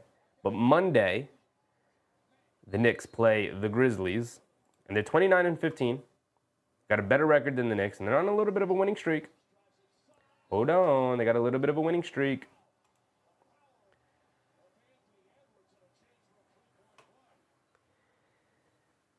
Obviously, they're playing tonight. They play Saturday. They play Monday against the Knicks. At the Knicks. They're playing in Utah in altitude. And then they have to travel to the Knicks. I know, well, it's in Memphis. So it's not that much of a travel from Tennessee to New York. Then they got Houston. They got Milwaukee. They got San Antonio. A little bit of a tough schedule there. New York is the first of that. But they've had a little bit of a cupcake schedule. Utah, New Orleans, Charlotte. A little 3-game. They could be on a 1, 2, 3, 4, 5, 6-game winning streak coming into New York. So the Knicks are going to have to be ready. They're going to be playing some good basketball. They did lose to Houston twice. They lost to Golden State. They lost to Sacramento. They beat Dallas. They beat Minnesota in that. They beat Phoenix. They were actually, before this 4-game winning streak, they were on a little bit of a slide. They were 1, 2, 3, 4, 5, 6, 7, 8. In 8 games, they were 1, 2, 3, 4, 5. They were 3 and 5 during an 8-game stretch. So if you guys ever get upset during an 8-game stretch where the Knicks are like, oh no, this guy is falling. Here's Memphis going 3 and 5 during an 8-game stretch. Like it's not always gonna go right. But they are deep. They got dudes. Zach Edey is huge. I think Karl-Anthony Towns is going to pull him out of the paint and draw him to a ton of fouls because Zach Edey is struggling to stay on the court right now. Where is he? He's all the way down here. He is averaging 20 minutes a game. Doesn't play all that much because he's always in foul trouble. He's averaging 3 fouls a game. Is he? Yeah, he's averaging 3 fouls a game.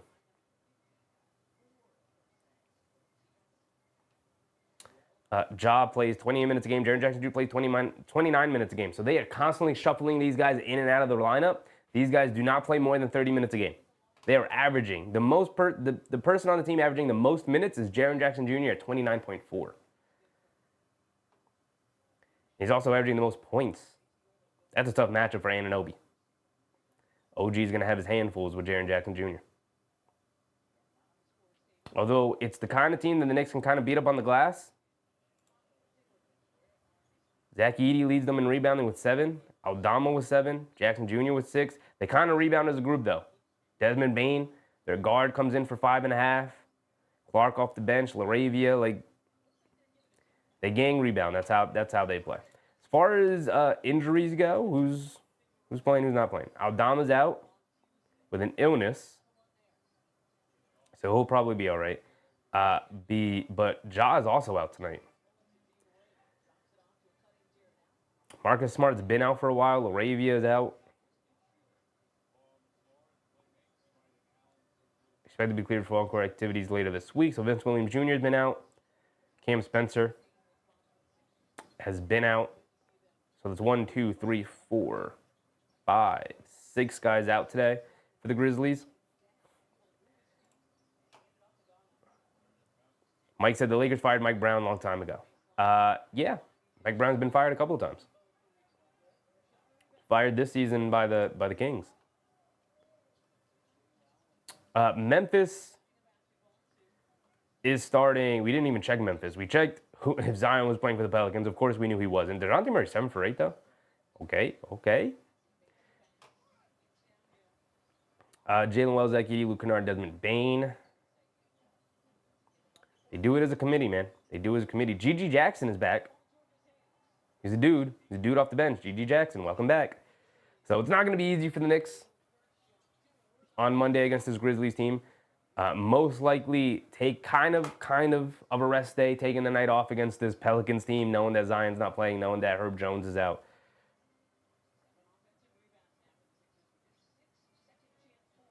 But again, with the rebounding, in the first quarter, they have 5 rebounds total. 5. Like, is that going to be, well, yeah, 5 rebounds total. I was right. I can math right.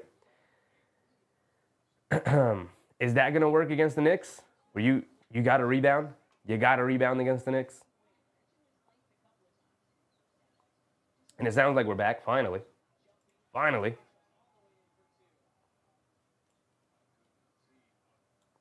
We are back. We've been back for a while. Y'all didn't say nothing. You let me ramble. You let me ramble the whole time. I missed like 4 whole minutes. It's now 77-69.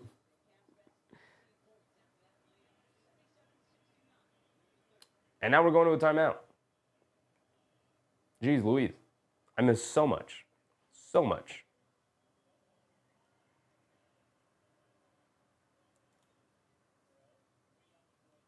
Where is this?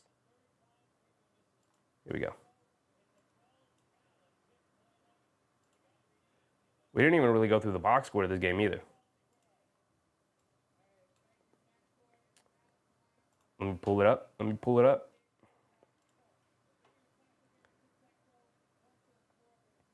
Donovan Mitchell with 21 points already. I presume he scored here to start the second half that I missed. Ty Jerome with 11 off the bench. Merrill with 9 off the bench with 3 threes. Well, he hit 2 threes, but he got fouled on a 3-point attempt. He made all 3 free throws. JT Thor? Since when is JT Thor in Cleveland? I like JT Thor. He's got a great name. Last name's Thor. Okay, Hazy said, I joined at the half. I didn't know if you were still watching. I mean, we can be honest. This is not the most interesting of games. Not the most interesting of games. All these guys out. Mobley's out. Okoro's out. Obviously, Philly's got a bunch of guys out because they always have a bunch of guys out. But Maxey's up to 21 tonight. Oubre is 11. Paul George is 12. He's 5 for 10. And it doesn't even feel like he's 5 for 10. It feels like he's like 5 for 15. How he's only 5 for 10 is crazy. Okay, you know what? He's 5 for 10 because he has 6 turnovers. Dog. 6 turnovers? 6? Paul George, buddy. You're supposed to be the veteran steady presence on the team, the perennial all-star, the guy who at one point in his career was in the MVP conversation. You can't have 6 turnovers and a half. What are you doing? What are you doing?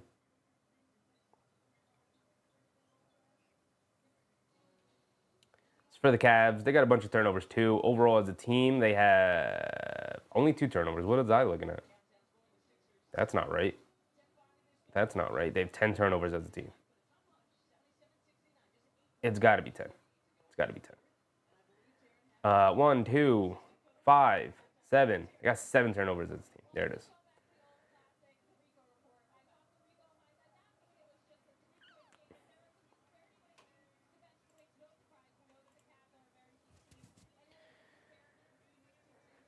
All right, let's get into the game. About 8.5 to go here in the third quarter. We're already 4 minutes into it. Mike said Maxey needs to stop playing and ask for a trade. He puts up a 3 there and misses it. 77-69, 8:30 to go. Mitchell bringing it down, has it up top, coming to his left, off the Allen screen, hesitation move, kicks it over to Allen, swings it out to Garland, a bad pass from Allen. Garland wasn't there before he passed it. Then he couldn't save it from going out of bounds. Ball going back to Philly. They're down 8 now, coming out of half. Maxey has it up top, calling out of play, being guarded by Garland. Gets it over to Paul George, being guarded by Wade. Wade, a good defender. He's giving Paul George fits all night. Swings it over to Gordon. Now into Yabusele, right wing, high post, being guarded by Wade.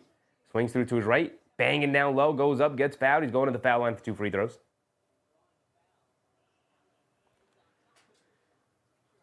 Yabusele's going to get 2 free throws out of it. Tough move from Yabusele. I mean, he's working down there. He's not a center, and he's down there playing center for them. Because obviously no Embiid. He's missed the majority of the year. And no Andre Drummond, who's now out with an injury for a while. And your backup big, your third string center is Adem Bona, a rookie. So they've opted to start Yabusele and bring Bona in off the bench, backup big. But Yabusele is, 6'7", 6'8", if that? If that. He's big and strong, but he's not a center, man. And he's trying. He's dealing with Jared Allen. He's trying to be a rim protector. He's rebounding. He's boxing out. He's doing a whole lot. They're asking a whole lot of him, and he's coming through. Does knock down both of his free throws there. Garland bringing it down. Garland has it up top. And it looks like Philly's in a zone. Garland coming to his right off an Allen screen. He puts up a 3. Can't get it to go. Yabusele with the rebound. And here comes Oubre. Oubre up top. Hesitation move. Leaves it off for Yabusele. Driving to his right. Got a full head of steam, and he throws it down with 2 hands. I was waxing poetic about Yabusele, and here he is coming through. Back to a 4-point game. 77-73, 7:30 to go here in the third quarter. Mitchell has it up top, being guarded by Oubre. Philly still in that zone. Mitchell's going to go to the same pull-up 3 that Garland did, and the same result. Missed the pull-up 3 in the right wing. Paul George bringing it down. Hesitation move, blowing by Max Strus. Up top to Yabusele. Hesitates from 3. He's going to drive it down now. Kicks it over to George. George being guarded by Allen. One dribble puts up the 3, and Paul George splashes it. Back to a 1-point game. Every time you think they're out, every time you think Cleveland's going to pull away, Philly pulls us back in. We can't get away. We can't get away.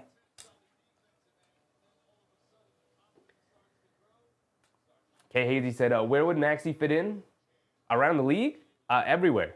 He's that good. He's the level of player where it's like, if you can get Maxey, go get him. I don't care if, like, we thought at one point Brunson, Donovan Mitchell is small. Well, Brunson, Maxey is smaller. And I would still do it. I would still do it 10 times out of 10. Go get Maxey if you can. Obviously, the Knicks can't get Maxey. I'm just saying. It doesn't even matter. He fits in everywhere. When you're that level of player, you fit in everywhere.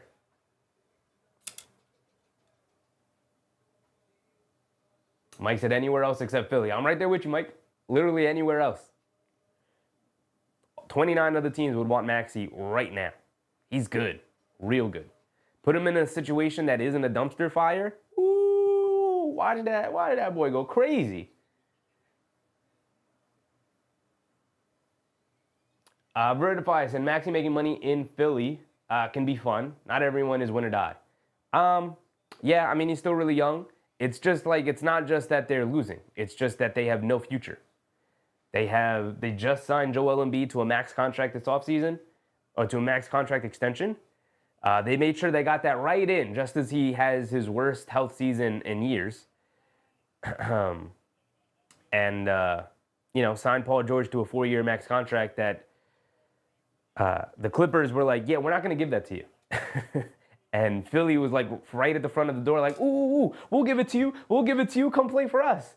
And now that he's played, the Clippers are looking at him like, see why we don't want to give him the max contract, you losers? You desperate losers? Jesus.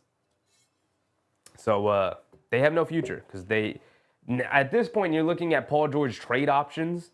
You're looking at a way to mitigate Embiid's injury history because Lord knows you're not going to be able to trade him with his contract. They have the 2 worst contracts in the NBA.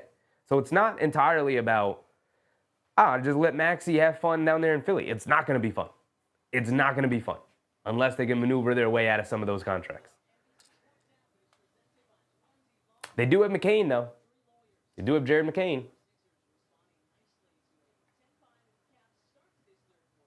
Mike said he's too good of a point guard, and now he's the primary source of points. I mean, Jalen Brunson-esque. He really is. He is a score-first point guard, for sure. That's what he's going to try and do. Thing is that, same with Brunson. I'm going to look to score, and you're going to look to stop me, and you're going to bring over a second defender, and I'm a point guard. So I'm going to make the right pass. And I'm going to rack up 7-8 assists.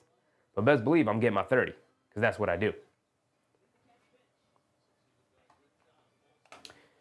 Niang driving it down, kicks it over to a wide open Garland in the right corner for a 3, and he knocks it down. Way to calm things down for Cleveland. Stopping the bleeding. Kay Hazy said they're doing really well. I hope they beat Cleveland. Me too. I'm definitely rooting for a Cleveland loss, but I wouldn't mind a Philly loss. So it's really a win-win kind of night. Paul George driving it down, kicks it out to Gordon, extra pass to Maxey. He's driving it down, leans in, scoop layup, can't get the layup to go, but Oubre right there for the offensive rebound and put back. Able to pick up the ball between 4 Cleveland defenders and lay it in. Cleveland just not aware in that situation. Ty Jerome driving it down in the lane, puts up the floater, gets it to go. Ty Jerome, man. Ty Jerome. AP reminding people with the thumbs up button. If you're in stream and you haven't hit the like button, please go ahead. Hit that like button. It is the best way to support the stream. The best way by far. Yabusele cross-court pass. Tried to hit Eric Gordon in the corner. Gordon was looking to cut along the baseline, and Yabusele's like, why were you moving? You're a three-point shooter. Stay in the corner. Garland has it up top, coming to his right off a Strus screen. Kicks it out to Strus, a pick and pop. Classic pick and pop. Strus can't make him pay, missing the 3. Maxey with the rebound, he's bringing it down. Maxey up top, driving to his left, Euro stepping right past the defense and gets the scoop layup to go.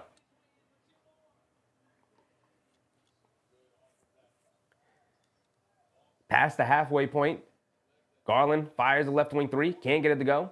Wade knocks it loose. Yabusele chasing it down. Paul George can't get to it. Strus dives on it and saves it over to Niang. Swings it over to Ty Jerome, left corner 3, splashes it. Paul George, buddy, you got to go. You got to find a way to get that ball, man. You are not leading by example. You let somebody else beat you to the floor. Paul George, a step back, left wing 3. Okay, he's starting to feel it. He's starting to feel it, though.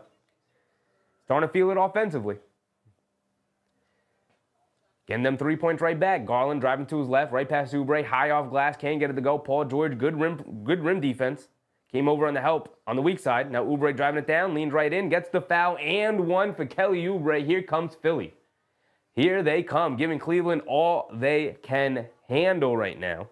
5:40 to go here in the third quarter. And Oubre is going to the foul line for 1 more, trying to give Philly a 1-point lead after going down 8 to start the third quarter here.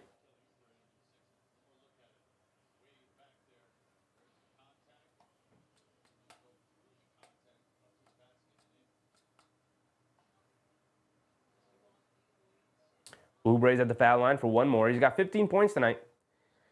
He's chipping in. He's doing his thing.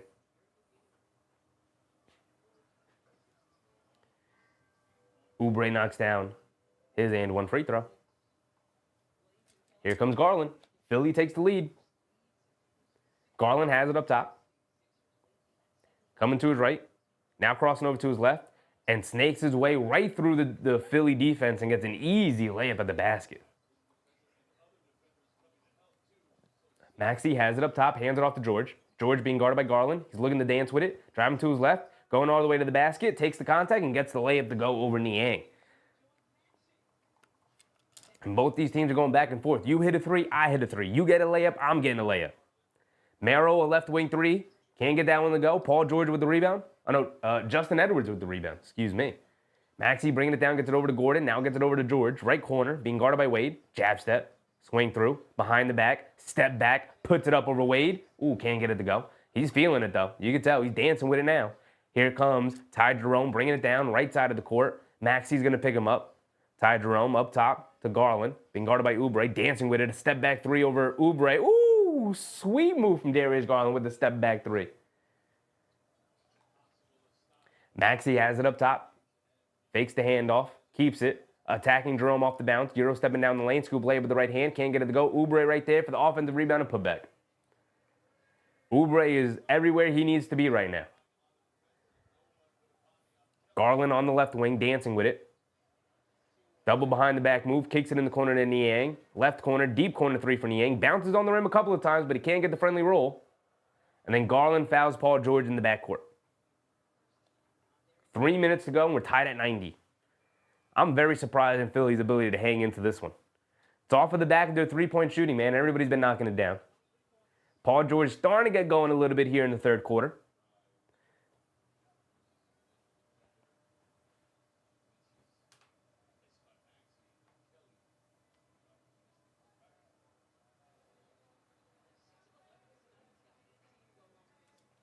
Maxey bringing it down. Has it up top, coming to his right. In the corner, Paul George has space, puts it up, gets it to go. Here comes Paul George. Podcast P is making an appearance. Podcast P has arrived. Jerome gets it over to Mitchell. He's looking to answer. Comes up short. Jared Allen with the offensive rebound, puts it up, can't get it to go. Fight for the rebound. Paul George grabs it. Jared Allen, you got to be stronger than that. And Paul George saves it out to Gordon. Gordon pushing it, putting his head down, attacking Mitchell, driving it down, gets fouled by Donovan Mitchell. He's going to the foul line for 2 free throws. He can give Philly a 5-point lead right now. Who would have thought? Who would have thought? Cleveland. Are they going to lose 2 games in a row, y'all? Are they going to lose 2 games in a row?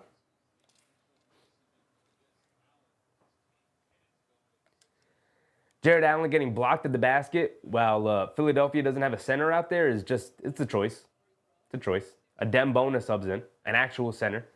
Yabusele's just he's doing yeoman's work down there, man. He's trying. He's hustling. He's doing his thing. Gordon knocked down the first one. He misses the second one, though. 4-point game, 94-90. He does give them a 2-possession game. Mitchell, cross-court to Jerome. Jerome driving to his left. He's got a full head of steam. In the paint, knocked out of his hands. Ball still loose. Allen had it, lost it, shovels it over to Merrill. Merrill, cross-court pass to Jerome. Over to Niang. Niang gets it knocked out of bounds by Paul George.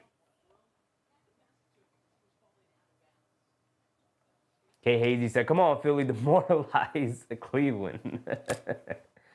For sure. For sure. Mitchell's going to inbound it. Hits Jerome kind of along the baseline. He's got to pull it back out. Shot clock winding down. He's spinning in the paint. Stops, turns, pivots. They tie him up. He throws it up. And they call a travel. The second travel called on Ty Jerome. Doesn't operate too well in a crowd. Mental note for the playoffs. Ty Jerome doesn't operate all that well in a crowd.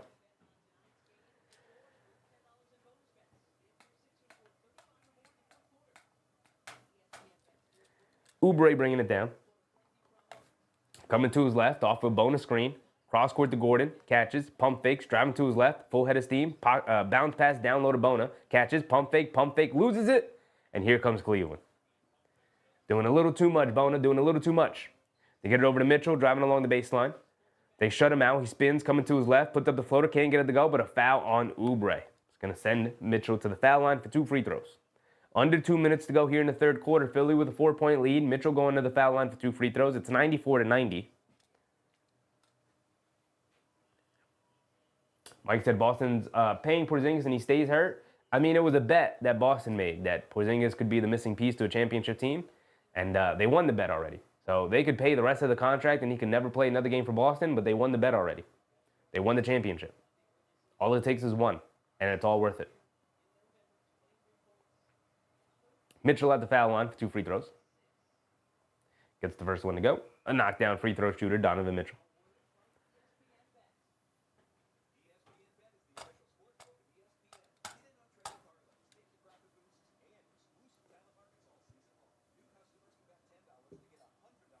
He's got one more coming.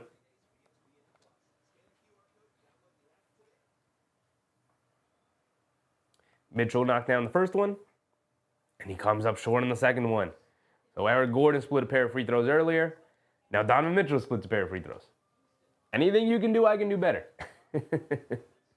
Donovan Jr. has it up top. It looks like Cleveland's back into that zone. Paul George has it up top. Maxey has gone to the bench. Paul George driving it down, shoves it over to Edwards. Edwards, he's got to pull it back out. Shot clock winding down. He's going to have to jack it up. Puts up the three, a step back three. Can't get it to go. Fight for the rebound. Knocked out of bounds. Going back to Cleveland. 1:20 to go here in the third quarter. It's a 3-point game, 91-94. Philly's up. Donovan Mitchell up top. Merrill, he's looking to tie it. Comes up short. Donovan Jr. with the rebound. Donovan Jr. hands it off to George. George up top being guarded by Mitchell. Mitchell just takes it right out of his hands. It's a 3-on-1. Inside the Jerome, puts up the layup, and he blows the layup. Merrill tips it out to Mitchell. Back to Jerome. Pump fakes. They run him off the line. Cross-court pass to Merrill. Inside pass gets knocked loose by Oubre. Terrible possession from Cleveland there. And Oubre bringing it down the other way. Oubre's looking to dance with it. Has it on the left wing. They show a double team. Out to George. Catches. Pump fakes. He's got Ty Jerome on him. Ty Jerome not known for his defense. Paul George coming to his left off an Oubre screen. Inside pass to Oubre. One hard dribble in the paint. Knocks it off the backboard as he missed it. Removed Jared Allen out of the position by going right through his chest. Gets his own offensive rebound and put back again. Ty Jerome driving it down the other way. Gets a layup to go. A lot of contact, no foul call. Got the 2 points right back quickly, off a make. Hustled it down the court. Paul George on the left wing. He's going to wind down the clock, 15 seconds to go. Paul George, they show double team, gets it out to Down Jr., swings it over to Edwards, driving it down, full head of steam, and gets a layup at the basket. And Niang's got his hands up. He's frustrated. Mitchell bringing it down. Quick crossover to his left, putting his head down, kicks it out. Ty Jerome, a deep right wing three at the buzzer. Gets it to go. Of course he does. Ty Jerome's been a killer tonight.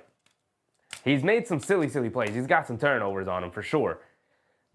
Hasn't made the greatest of decisions all night long. But when they need a big shot, when they need a big score, Ty Jerome's come through. It's back to a 2-point game. Just like that, it felt like Philly was going to have momentum going into the fourth quarter. And Ty Jerome said, chill with that. I got this. Watch this. Let me bang this three at the buzzer real quick. Cool. Let's go into the fourth quarter with a 2-point game.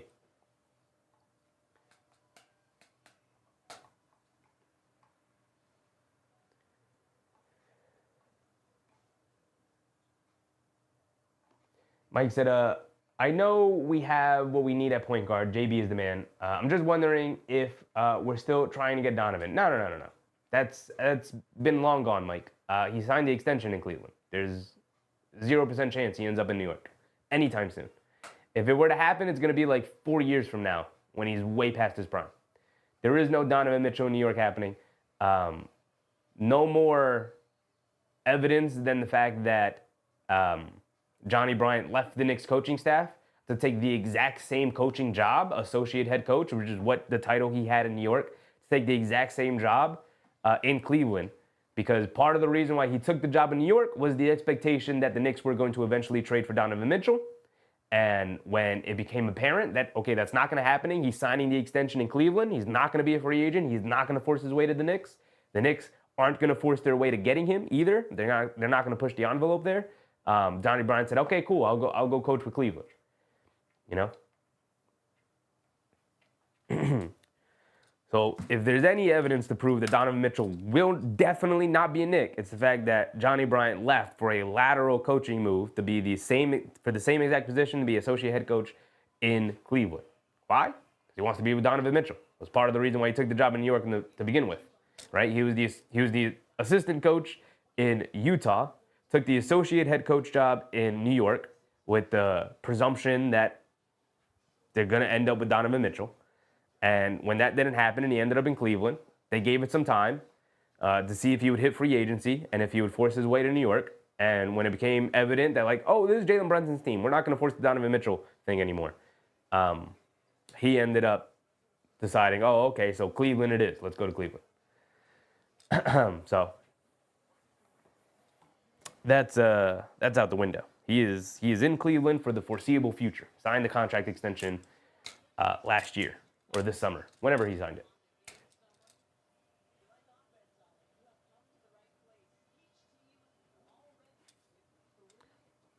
Paul George in that third quarter, 14 points, 5 for 7 from the field, 4 for 5 from 3.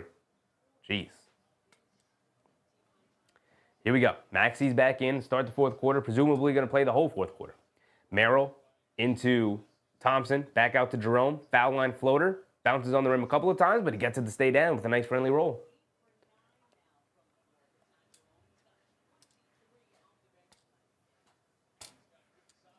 Downton Jr. bringing it down. Cavs are still in that zone. They got Ty Jerome and Sam Merrill out there, so I see why they're in the zone. Tyrese Maxey has it up top, swings it over to Yabusele, back to Maxey, over to Gordon. Gordon on the right wing, back to Maxey.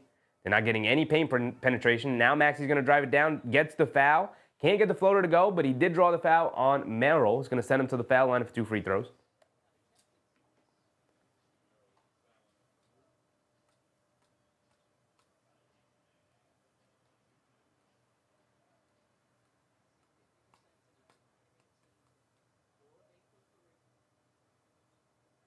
Maxey's at the foul line for 2 free throws.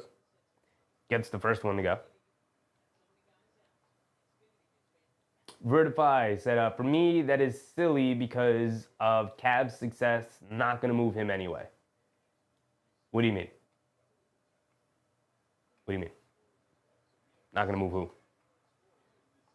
Maxey knocks down both free throws. Jerome's going to bring it down. Gets it over to Mitchell. Mitchell has it up top. Gets it over to Tyson. Tyson's back in. Hands it off to Jerome. Over to Thompson. Over to Merrill. Hands it off to Mitchell. They show 2. Back to Merrill. Pass fake. Kicks it in the corner. Tyson, that's who they want shooting. And Tyson makes them pay, knocking down the corner 3. If there's anybody to leave open, it's the rookie Tyson, who hasn't proved to be able to knock down a 3-point shot and has proved to be hesitant from 3-point range. But he made them pay, knocking down that corner 3 there. Downton Jr. driving it down, stops in the paint, puts up the floater, gets it to go. A tough move from Downton Jr. You got to give him something. They gave him something there. Was scoreless until that shot. Mitchell has it up top. They show 2. Now they go back to 1. Mitchell dancing with it, crosses over to his right. Euro stepping back to his left hand. A scoop layup gets it to go. A beautiful move around Justin Edwards. Maxey on the left wing, up top to Downton Jr. Back to Maxey. Back to Downton Jr. Downton Jr. up top, inside pass to Yabusele. Kicks it back out to Downton Jr. They swing it around, extra pass. Edwards wide open, right corner 3. Knocks it down for Justin Edwards. Philly's getting contributions from all over the place. Some unlikely sources here. Mitchell driving it down, gets stripped at the basket. He tries to save it inside. Thompson able to recover it, gives it over to Merrill. They swing it around. Ty Jerome, inside pass to Mitchell. He's going to be able to lay it up and in. As Philly was in scramble mode defensively, trying to get back into position, Mitchell ends up with a wide open layup under the basket. Maxey up top, dancing with it, being guarded by Thompson on a switch. Down low to Yabusele, spins along the baseline, pump fake, goes up. He's able to lay it up and in. He's looking for a foul call, he doesn't get it. But he got the finish to go. And again, off a make, Ty Jerome driving it down, knocked out of his hands. Thompson able to pick it up, down low, shovels it over to Mitchell, and Mitchell lays it up and in. Off a make, Cleveland, that's the second time we've seen it in the second half. They make a shot, and Cleveland's pushing it the other way quickly, trying to get an easy one. And both times they did get an easy one. Down Jr. up top, coming to his right. Thompson switches onto him. Down Jr. is going to lick the dance. This is not good offense right now. He steps back for a 3. It's a terrible shot, but he splashes it. What do I know? What do I know? Ronnie Saunders, what's up, Ronnie? Philly back up by 3. back up by 3. Philadelphia taking it right to the team with the best record in the NBA. After the Cleveland Cavaliers have come off a loss to the Houston Rockets, a close loss, a game in which they actually probably should have, actually not probably, they should have won the game. Darius Garland was fouled on a flagrant foul on the last second three-point attempt and stepped to the foul line and missed the first 2 of the 3 free throws in a 2-point game. Ended up losing that game, obviously, by 1 point. Man.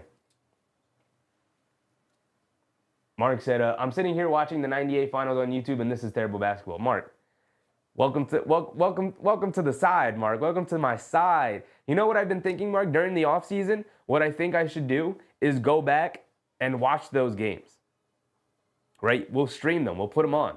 Mark, Bulls versus Jazz. It's not good basketball in the 90s. And I'm not saying you can't like 90s basketball. It is a part of NBA history. But that's not good basketball. There's like 2 or 3 guys on the court at any given time who can dribble. Everyone else just stands there. You know what I mean? There's no movement. And again, you can like 90s basketball. Of course you can. Of course you can. But people have to stop comparing 90s basketball to modern basketball, where literally every single player, every 15 guys on the roster, including the centers, can dribble, pass, and shoot. That just was not the case in the 90s. It was a different basketball game, of course. But it's not good basketball in comparison to what we see nowadays. You know? I get in trouble every time I say 90s basketball is not good basketball. I get in trouble every time I do it. People come after me. But I think during the offseason, we're just going to pull some games, and we're going to go live, and I'm going to try and prove to everybody how bad that basketball was. Because if it's a YouTube video, I'm going to go ahead and throw it up on the screen. We're going to watch it. We're going to watch it. We're going to watch it like this. This is how we're going to watch it. I'm going to have the video up on screen. Now, I can't have this up on screen because NBA will, this is a live game. NBA will come get me. But I'm just saying, during the offseason, I'm going to finally be able to prove my point. Maybe we'll try and do it during the All-Star break. We'll see. We'll see. I'll go pull some games.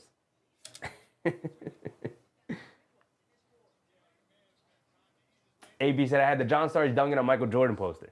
It's an elite poster. It's an elite poster. It's elite. Mark said these guys aren't even G League players. I appreciate you, Mike. I appreciate you, Mark. I appreciate you, my man. Finally, somebody's on my side. Preaching the gospel. Ty Jerome driving it down, gets blocked at the basket by Yabusele. He's looking for a foul call he's not going to get. It's a little late to get him back, but now he's back. Maxey has it up top, being guarded by Jerome. Kicks it out to Yabusele, a straightaway 3 on the pick and pop. In and out, can't get it to go. Jared Allen with the rebound. And here comes Mitchell. Mitchell up top, being guarded by Oubre, driving to his right, putting his head down, and gets fouled on the pass. At the last second, Mitchell passed it off. So foul on the floor.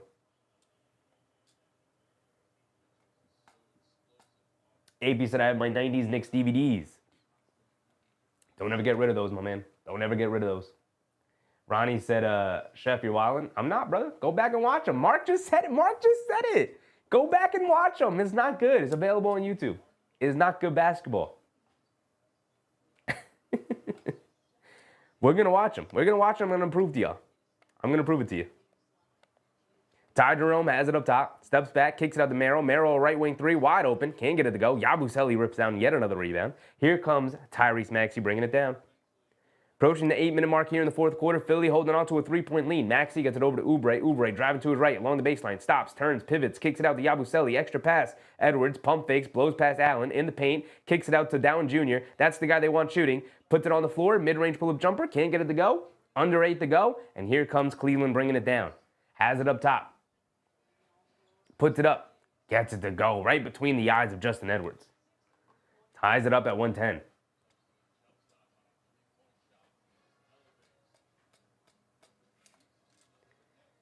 Oubre has it up top. Hands it off to Maxey.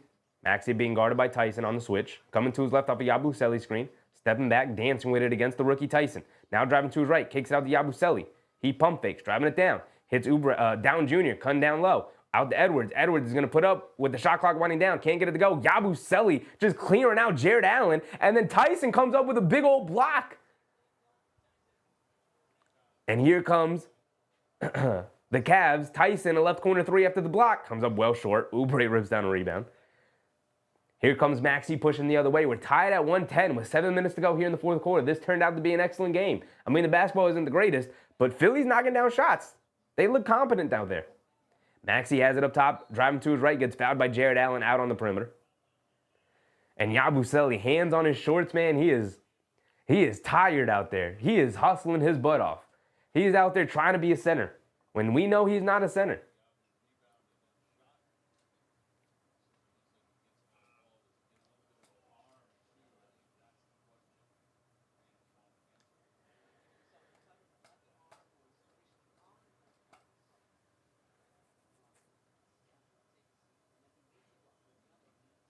Still tied at 110, approaching the halfway point here in the fourth quarter. Neither team with momentum or the advantage. Philly has been struggling a little bit to now knock down threes in the fourth quarter as Yabusele misses yet another one. Oubre keeping it alive, but now Ty Jerome has it. Pocket pass to Allen, driving it down. Up top to Merrill, extra pass. Jerome, a left wing three. He's been feeling it all night, and he continues his fantastic shooting. Yet another three for Ty Jerome. 113-110 as Cleveland takes the lead. Oubre runs right into the defender. Kelly Oubre, what are you doing? Ran right into Sam Merrill, and it's a charge call. And he didn't even have to do it. Mark said, also, there's so many illegal defense calls. See, that's the thing that a lot of casual fans don't realize that the NBA implemented. The NBA implemented or removed the illegal defense. All the illegal defenses is it allows the NBA to play a zone. People think that it means that now NBA teams can go to a zone, but what it really means is you don't have to be connected to your defender, which is how you get people shaving over to certain sides of the court and like ignoring guys. You couldn't ignore guys back in the day as Ty Jerome steps back for yet another three. Ty Jerome, buddy, what is going on? The 1 year you spent in Golden State, did you learn? Did Steph Curry hand you the secret to shooting? 116-110. Paul George checks back in for the final 6 minutes of the fourth quarter. They're now down by 6. Paul George up top, quick crossover to his left, leans into Strus, and he gets fouled. He's going to the foul line for 2 free throws.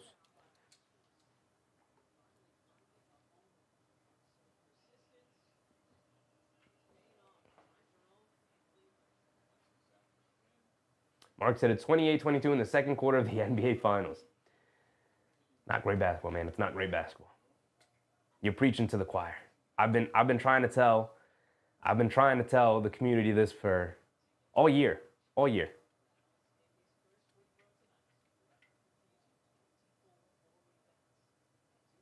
Vertified said, Cavs without Mobley is human, beatable. Even with Mobley, they're beatable. For sure, they're beatable. But yeah, without Evan Mobley, even more beatable, for sure. MBM said, better athletes now than in the 90s. Fundamentally sound were 90s players. It didn't look good, but it was effective. Was it, MBM? Was it effective? Oubre takes it right out of Jared Allen's hands. He's going to go down for an easy 2. After Paul George also knocked down both of the free throws, knocking it back to a 2-point game, under 6 to go. Just like that, it's back into a basketball game. Ty Jerome bringing it down. The most dangerous man on the court right now, Ty Jerome. Driving it down to his right, hesitation move, putting his head down, kicks it in the corner. Garland, a 3. Can't get it to go. Fight for the rebound. Yabusele knocks it out of Allen's hands. Jared Allen, for being the only true center out there, has been very quiet tonight. They double Paul George along the baseline. Cross-court pass to Gordon. Catches, sets his feet, fires a 3, and he knocks it down. And Philly retakes the lead after all of that. 2 straight threes for Ty Jerome. It feels like momentum shifting towards Cleveland. And then a 7-0 run for Philadelphia over the last minute. Garland up top, driving it down, inside pass to Strus. He fumbles the ball, should have been a layup, forced to kick it out. Ty Jerome, extra pass to Garland. He pump fakes. They run him off the line. He's driving it down, leaves it off for Jared Allen for an easy 2. Gets fouled by Oubre as he missed another layup. Jared Allen, what's going on, buddy? What's going on, Jared Allen?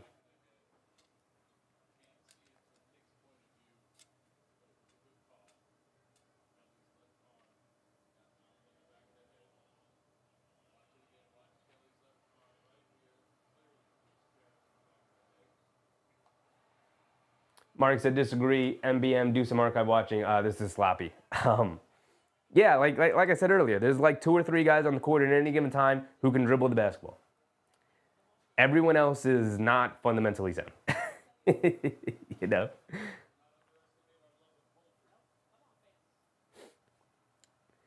MBM said, you disagree. These players are so soft and privileged. We gonna watch it, MBM. We gonna watch it, and you gonna see. The NBA is not as rough and tumble as you remember, man. Definitely not. Definitely not. Jared Allen missed both free throws. Maxey has it up top. They swing it around. Yabusele off to Paul George on the left wing, being guarded by Jared Allen. A sidestep, step back three. Oh my goodness, over Jared Allen. Philly's going to pull this off and beat Cleveland. I can't wait. I can't wait. Thank you for showing up in the second half, Paul George. Thank you for showing up in the second half. This is going to be fun. This is going to be fun. Mark said, also Utah is 100% white people in the crowd. I mean, that's still pretty close. Maybe it's not 100%, but it's definitely like 95% white people in the crowd now. In Utah still. There's very little diversity up there in Utah. That is Mormon country.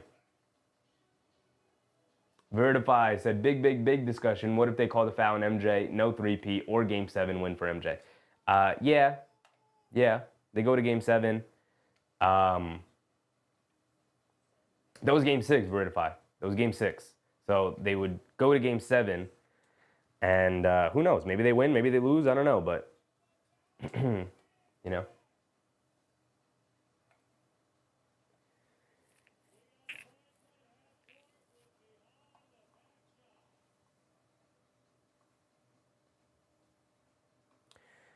I can't believe Philly is leading the Cavs right now, 120-116.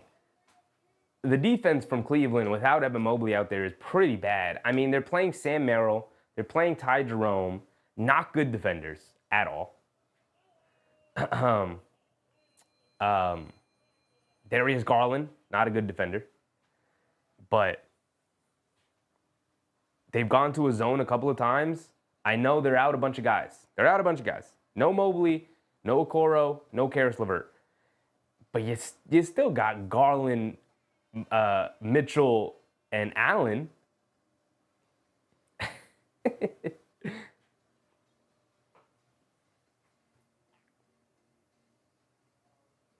Mark said, I'm watching Game 6 now. Mike said, there were certain teams that played rough and tumble, especially in the East. For sure. But it was a couple of teams. That wasn't all of the 90s. When people talk about, oh, the 90s was so physical, I'm like, no, it wasn't. I'm like, there was like 2 or 3 teams that played that way. Everybody else played like a regular brand of basketball. That like if they played today, people would be like, oh, that's soft. That's soft. You know?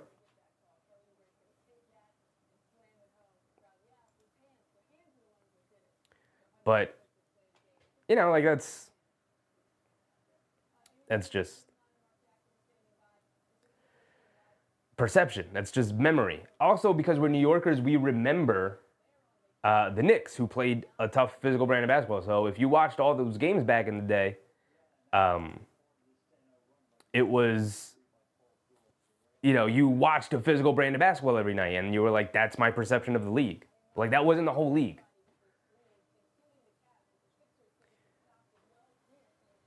It wasn't the whole league. It's a couple of teams. Ty Jerome finally misses a 3 and then out of bounds off of the Cavs.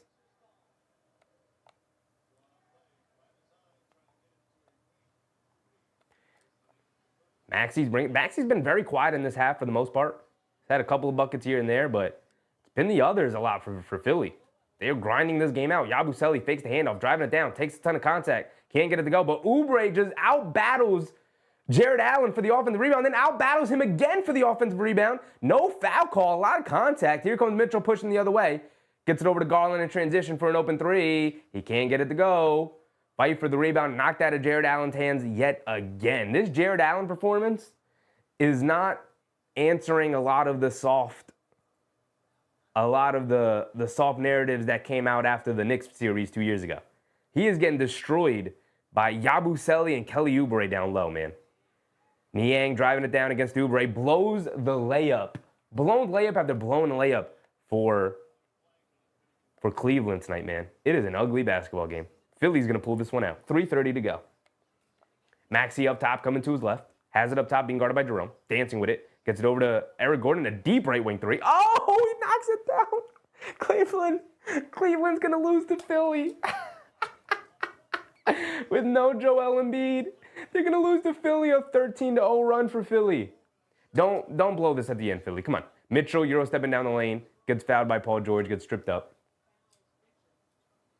3 minutes to go here in the fourth quarter. Mark said, Detroit as a tough team in the 90s? Is that what you're referring? For sure. Detroit was on there. There's like I said, there was a couple of teams. For sure, there was a couple of teams that played tough. But there's a couple of teams today that play rough and tumble. You know? The Magic grind everybody down. The Knicks last year were a team like that. Like, it's, you know, they exist in the league. They existed back then, for sure. But it's, you know, it wasn't the whole league. Mitchell at the foul line, knocks down the first one. Mike, the Knicks, the Pistons, the Celtics to a certain degree. Yeah, for sure. They're on the list. They definitely played rough and tumble. Absolutely. Very physical brand of basketball.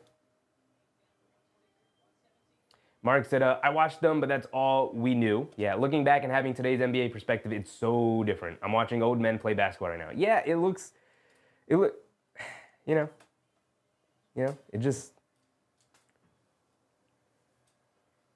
those guys didn't train the way they train now. For sure. They didn't train the way they train now. So it's going to be different. The reason they play basketball now is off of the backs of what they did in the 90s.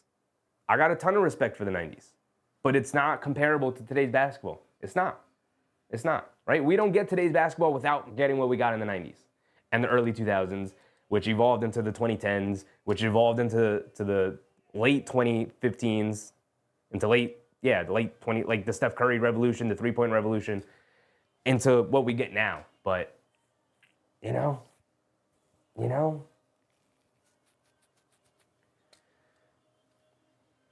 Mike said how the Blazers were rough with Walton and Maurice Lucas. Was that the 90s, though? Wasn't that the 80s? Wasn't Walton back in the 80s? You can't combine the 80s and the 90s. It's like combining the 2010s and the early 2000s and the 2010s. I'm like, you go from Iverson to Steph Curry. Like, there's no real comparison there. Like, they played in two different leagues, you know? Kay Hazy said 2000s was more entertaining. 2000s was rough, too, though. Early 2000s. Late 2000s got very entertaining. I will maintain, like, 07 to, like, 2014 is, like, a nice spot in basketball history where it was a nice combination of, like, traditional back-to-the-basket players, three-point shooters, traditional roles as point guard and shooting guard and small forward and power forward and center. We didn't get to positionless yet. The three-point revolution hadn't taken over yet, but we were starting to get towards that. We were taking more threes. I maintain that's a really nice pocket in NBA history right there. But, you know.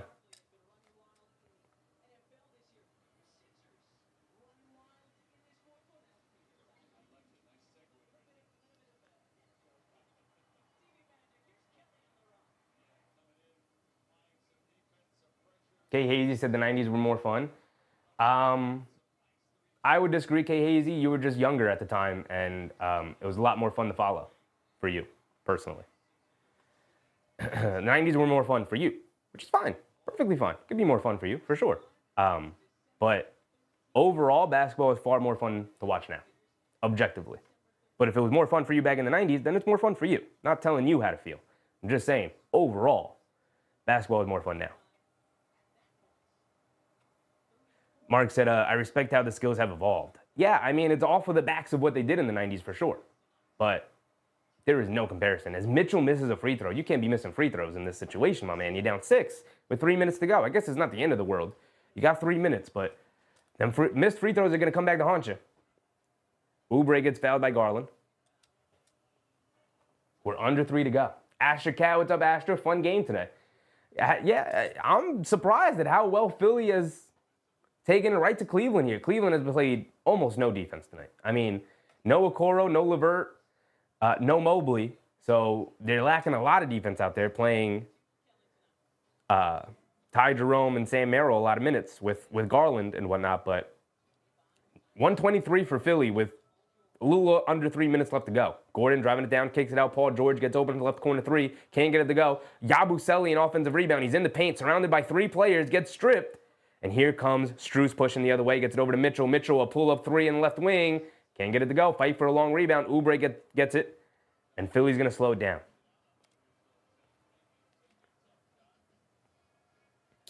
Maxey gets it out to Gordon. Now back to Maxey. Maxey has it up top. Being guarded by Mitchell. Driving to his left. In the corner to Oubre. Catches, pump fakes, and fouls Darius Garland. Just kind of waving his off arm up and hits Darius Garland in the face inadvertently. Offensive foul. Ball going back to Cleveland.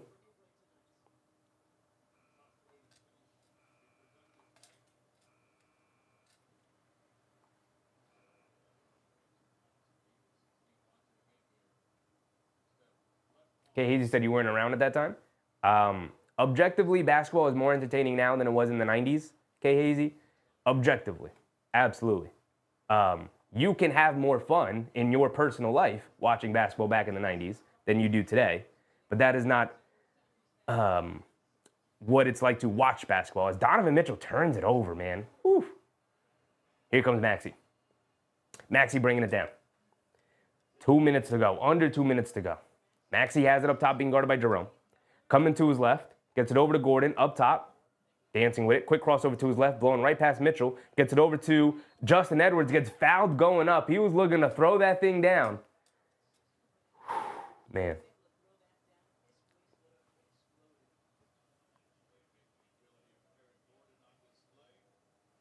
Crazy Thunder, what's up, Crazy? As someone who watched the late 80s till now, the player spent a few years in college. Yeah, I mean, there's a lot more development going on in the NBA now for sure. Back in the day, you had to come in NBA ready. You had to come in and like contribute. There was no development because the training is different, right? They weren't looking to train kids. They weren't looking to have 19, 20-year-olds around. Like, come in and be a man. Like, come in ready to go. You're a professional now. Crazy, different league, man. Different league. Different expectations, different product. Edwards knocks down both free throws. 125, 117 with 150 to go here in the fourth quarter. Cleveland's running out of time. They swing it over to Garland, catches, pump fake, up top to Mitchell. He's driving to his left, putting his head down, attacking, takes the contact. Can't get the layup to go, but Yabusele gets called for the foul. It's going to send Mitchell to the foul line for 2 free throws.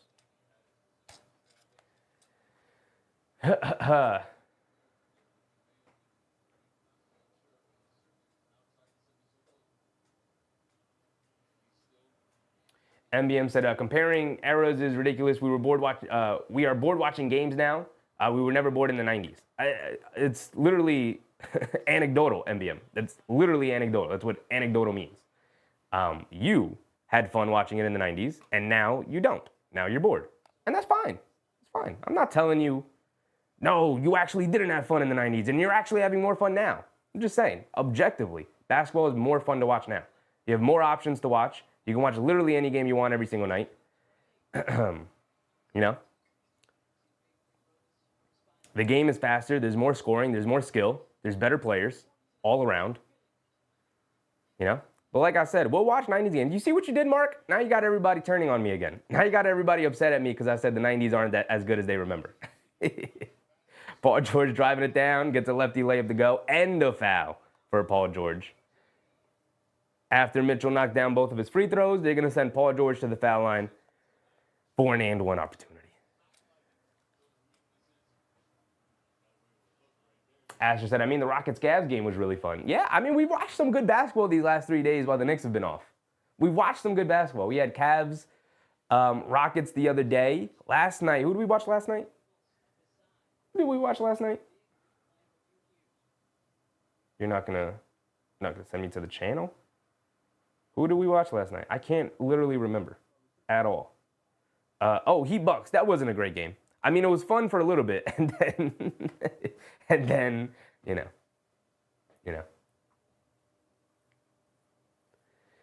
Crazy Thunder said the rules changed the pace and the game flow, offense for defense. Not really.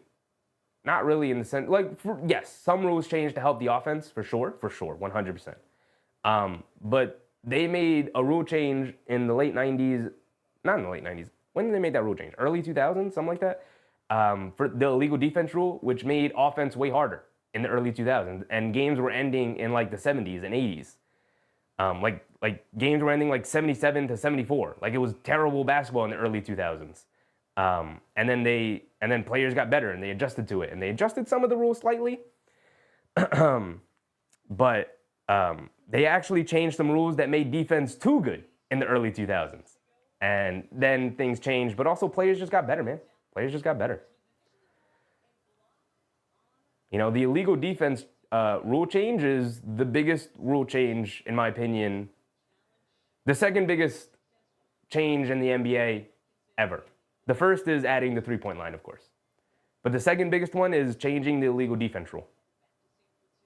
It's literally shaped how the league evolved into becoming more of a perimeter game.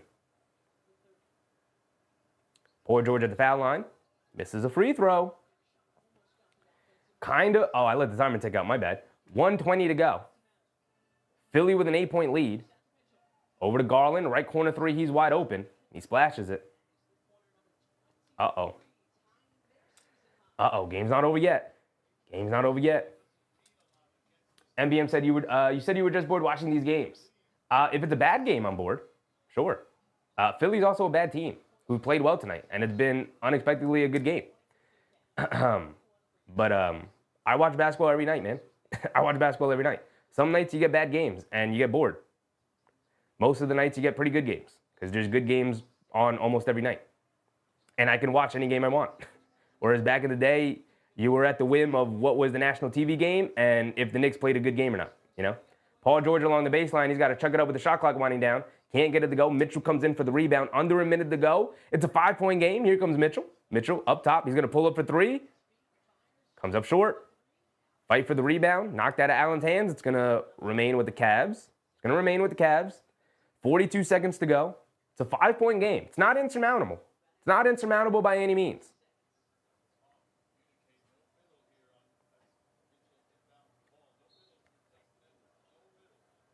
They get it into Allen, back to Mitchell. And they call a foul, a loose ball foul on the 76ers. An off-ball foul on the 76ers. And both teams are in the bonus now with 41 seconds to go. Going to send Cleveland to the foul line for 3 points. It's not what you want, man. It's not what you want.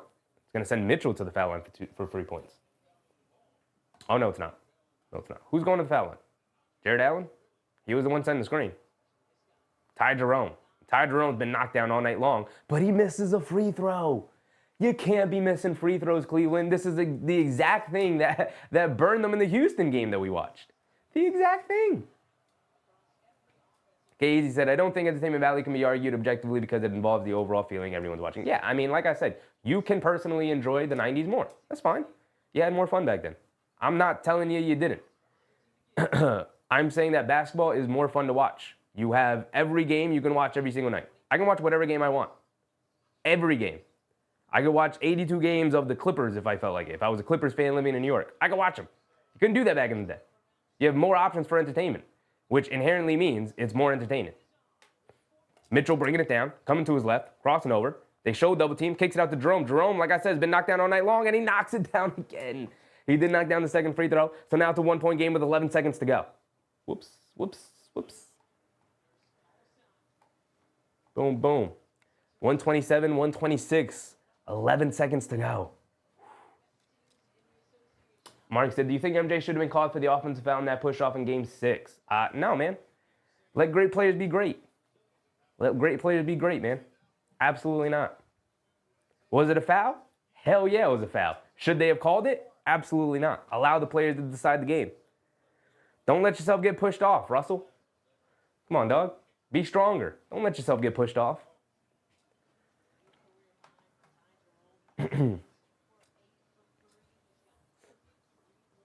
Asher said, come on, man, missing free throws. That's how you give game. Like, they would probably have the lead right now. They'd probably have the lead right now. The issue that Philly has run into the final minute and a half of this game, and a career high for Ty Jerome, by the way, he's 8 for 8 from the three-point line. I didn't even know he was shooting it like that. If Cleveland loses on the on the career night of Ty Jerome as he goes 8 for 8 from three-point range, my goodness. My goodness.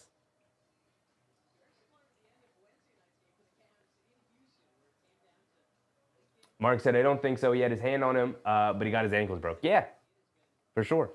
For sure. He was like way out of defensive position too. Way out of defensive position. He was like facing the same way MJ was by the time he had his hand on him and he pulled it back on him. You know? MJ baited him into it with the hezzy. Am I going to pull it? Am I going to pull it? When am I going to go? Boom. You think I'm going to go? And then I'm going to pull it back on you. That's just good basketball right there. That's just a great player being great. 11 seconds to go. Philly has the ball. All they have to do is inbound and knock down free throws. And don't turn it over. Which has been an issue for them all night. It's been an issue for them all night. Paul George gets it into Maxey. Maxey's trying to get away from the defense. He gets fouled by Garland. Now all Maxey has to do is knock down his free throws. It's so easy, right, guys? Just hit these 2 clutch free throws, and you're back up by 3.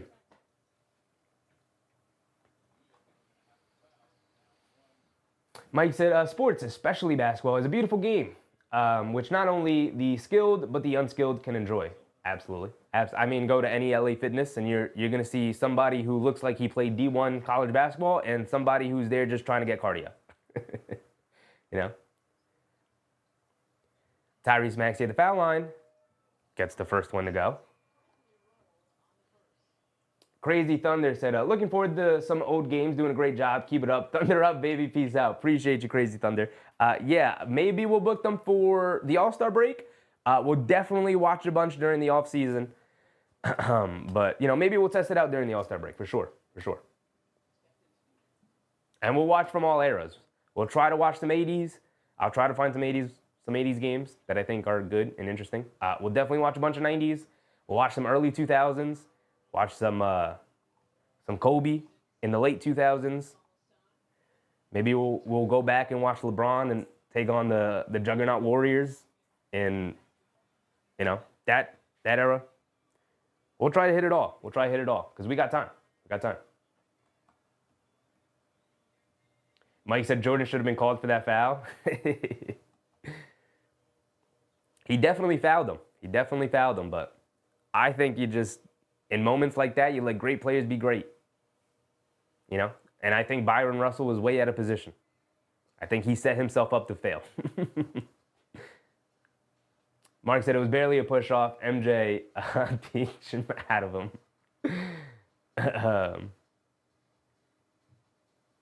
Maxey did knock down both of his free throws, by the way.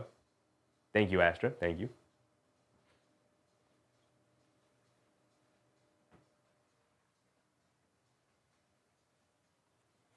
Also, I got to order that silent basketball, man. So I could be out here showing you that Jordan had it. He had it here.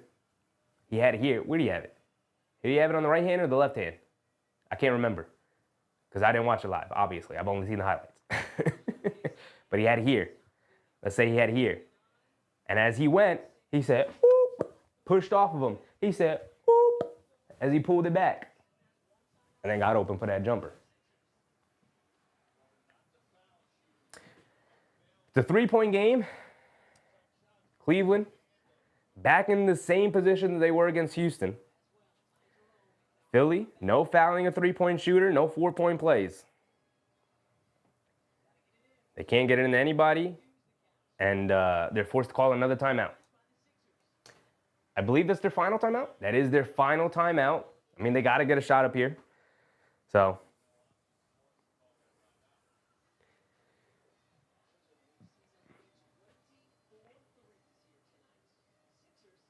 Mr. Sports said, MJ definitely pushed off. I'm still mad about that. Tay Cowboys, what's up, Tay? Asher said, I like Maxey, but I can't root for the Sixers.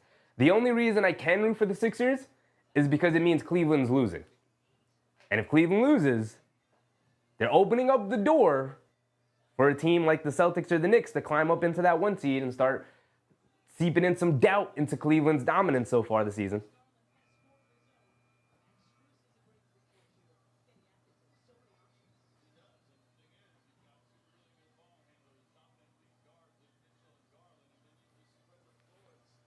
Mike said, just a point. Subjectively, we can agree to disagree, but the rules that apply today, he would have been called for the foul. I mean, the rules that applied back then, it was a foul. It was 100% a foul. They just swallowed the whistle, and it was the finals, man. Like, you got to let the players decide the game. You got to let the players decide the game. The refs decided to swallow the whistle in that moment. And I would hope that they make the same decision today. You know? I'm not a big SGA fan, but if SGA was in the finals and he stepped back but pushed off on somebody, crossed them up, made them touch the earth, and knocked down a step-back jumper, I'm going crazy for it. Ty Jerome throws it away. Ty Jerome turns it over at the end. The hero, Ty Jerome, who's kept Cleveland in it all night, 8 for 8 from 3, a career-high 33 points, ends the game for Cleveland. He ends the game for Cleveland. Throws it out of bounds. Ty Jerome, where are you throwing it to, buddy? Where are you throwing it to? What was that? What was the idea behind that, Ty Jerome? Donovan Mitchell's coming off the screen. They're denying him the ball, so Donovan Mitchell's hitting him with some of these. You've seen it. You all know what I'm talking about. But, you know, Donovan Mitchell hits him with a, oop, I'm going this way. I'm coming to the ball. Just get me the ball. We got 9 seconds. So just inbound the ball, and then I'll take care of the rest. You don't got to get it to me in a spot where I got to catch and shoot. We got 9 seconds. Just get me the ball, Ty Jerome. And Ty Jerome is just standing there like, yeah, I'm going to throw this to nobody. Oh, I thought you were going over there, Don Mitchell. No, just put the ball in my hands and get out of my way. Ty Jerome, buddy. Buddy. Mark said, YouTube it. You're going to get me in trouble, Mark. You're going to get me in trouble. I'm just going to look up MJ push-off game winner. It comes right up. It comes right up. All right. Shut up. You're too loud.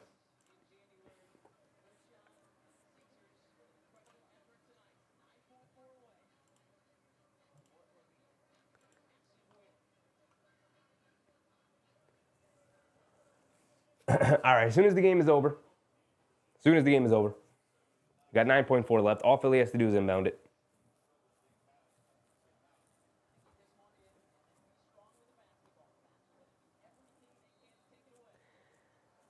They throw it in the backcourt of Maxey. He's too fast. He's getting away from Garland. Garland fouls him with 7.5 to go. All right, so real quick, let me do this.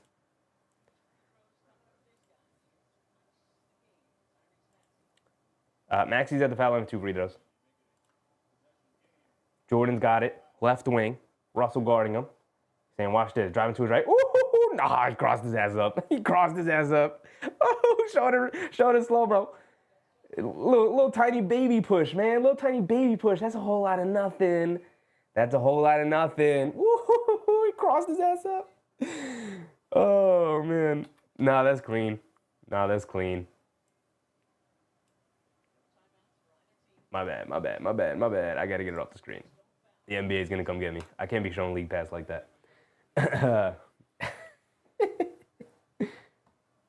Mike said I was a Bulls hater. Jordan got away with a lot of calls. He did. He invented the superstar call. You know? Mitchell's got to chuck it up from 3. A deep one. Knocks it down. Maxey did knock down both of the free throws, by the way, to be expected. 2.2 to go. Philly's going to have the ball. Nobody's got timeouts. They got to come up with a steal. 2-point game. I mean, it's not over. They can get a steal and knock down a 3. Maxey hits the floor to get it into Edwards. And then Mitchell fouls him. And this should be it. 1.3 to go. It's going to the foul line for 2 free throws. If you hit both of them, it's a 4-point game. It's over. Mark said it's clean. Mike said he's still pushing off. I love it. The dichotomy, the disagreement. I love it. The two sides of the same coin. It's clean. What do you mean? He pushed off. I love it. I love it.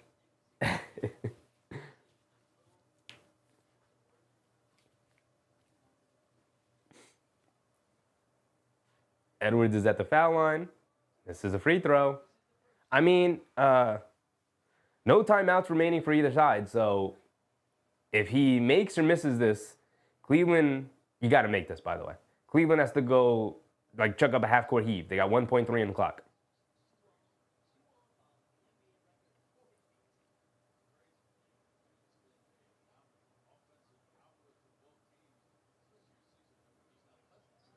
And he does rattle in the second free throw, so Philly's going to end up winning this. Unless they're going to magically send it into overtime. Home run pass, knocked out of Mitchell's hands. He chucks it up, and that's going to be the end of it. And Philly pulls out a win. 2 straight losses for Cleveland. A 2-game losing streak for Cleveland. The 8th loss for Cleveland. You'll love to see it. You'll love to see it, man. What a beautiful sight. What a gorgeous, gorgeous sight. All right, let's go around to the other games real quick before we sign off. Final. Blazers beat the Hornets. Cool, we don't care. Although, maybe I'll check it on my own time. Memphis is in a tight one against the Pelicans. Both teams have most of their guys out, so it doesn't matter. Ashton said the Cavs gave that one up. Susan said I missed this one, had things to do. What's going on? Cavs are suspect. Cavs losing streak is what's going on, Susan. I appreciate you, though. I appreciate you. Do they update it right away? No, it's not updated right away. But now the Knicks are 7.5 games out of the 1 seed. Not insurmountable. Yes, it's a huge uphill battle to climb, and Cleveland's going to have to continue to lose games.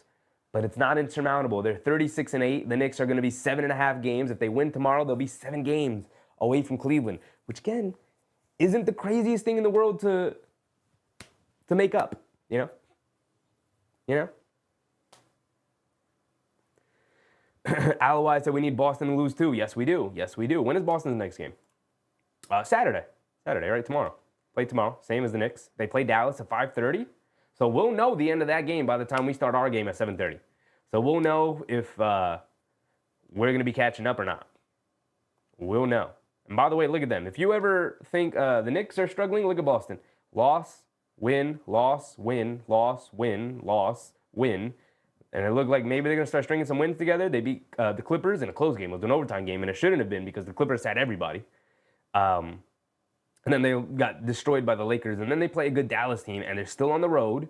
So, Noah Linden said Cleveland isn't unbeatable after all. I mean, they had a bunch of guys out. They had Mobley out. They had Okoro out. They had their 6-man LeVert out. But, you know, like you have Donovan Mitchell, Darius Garland, and Jared Allen. You should still be able to beat a bad Cleveland team without Joel Embiid. You should still be able to do that. And their defense is bad. Their perimeter defense is really bad. They desperately need a guy like Okoro out there. But Okoro takes things away offensively. But Ty Jerome can't guard anybody. Sam Merrill can't guard anybody.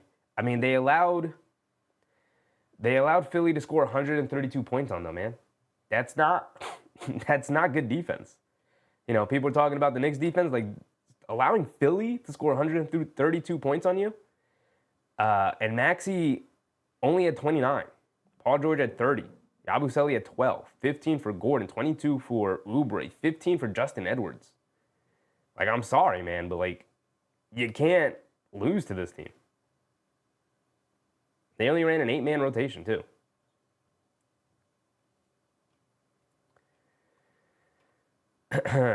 You know, like, maybe you should be playing Donovan Mitchell a little bit more. Maybe you should be playing Garland a little bit more.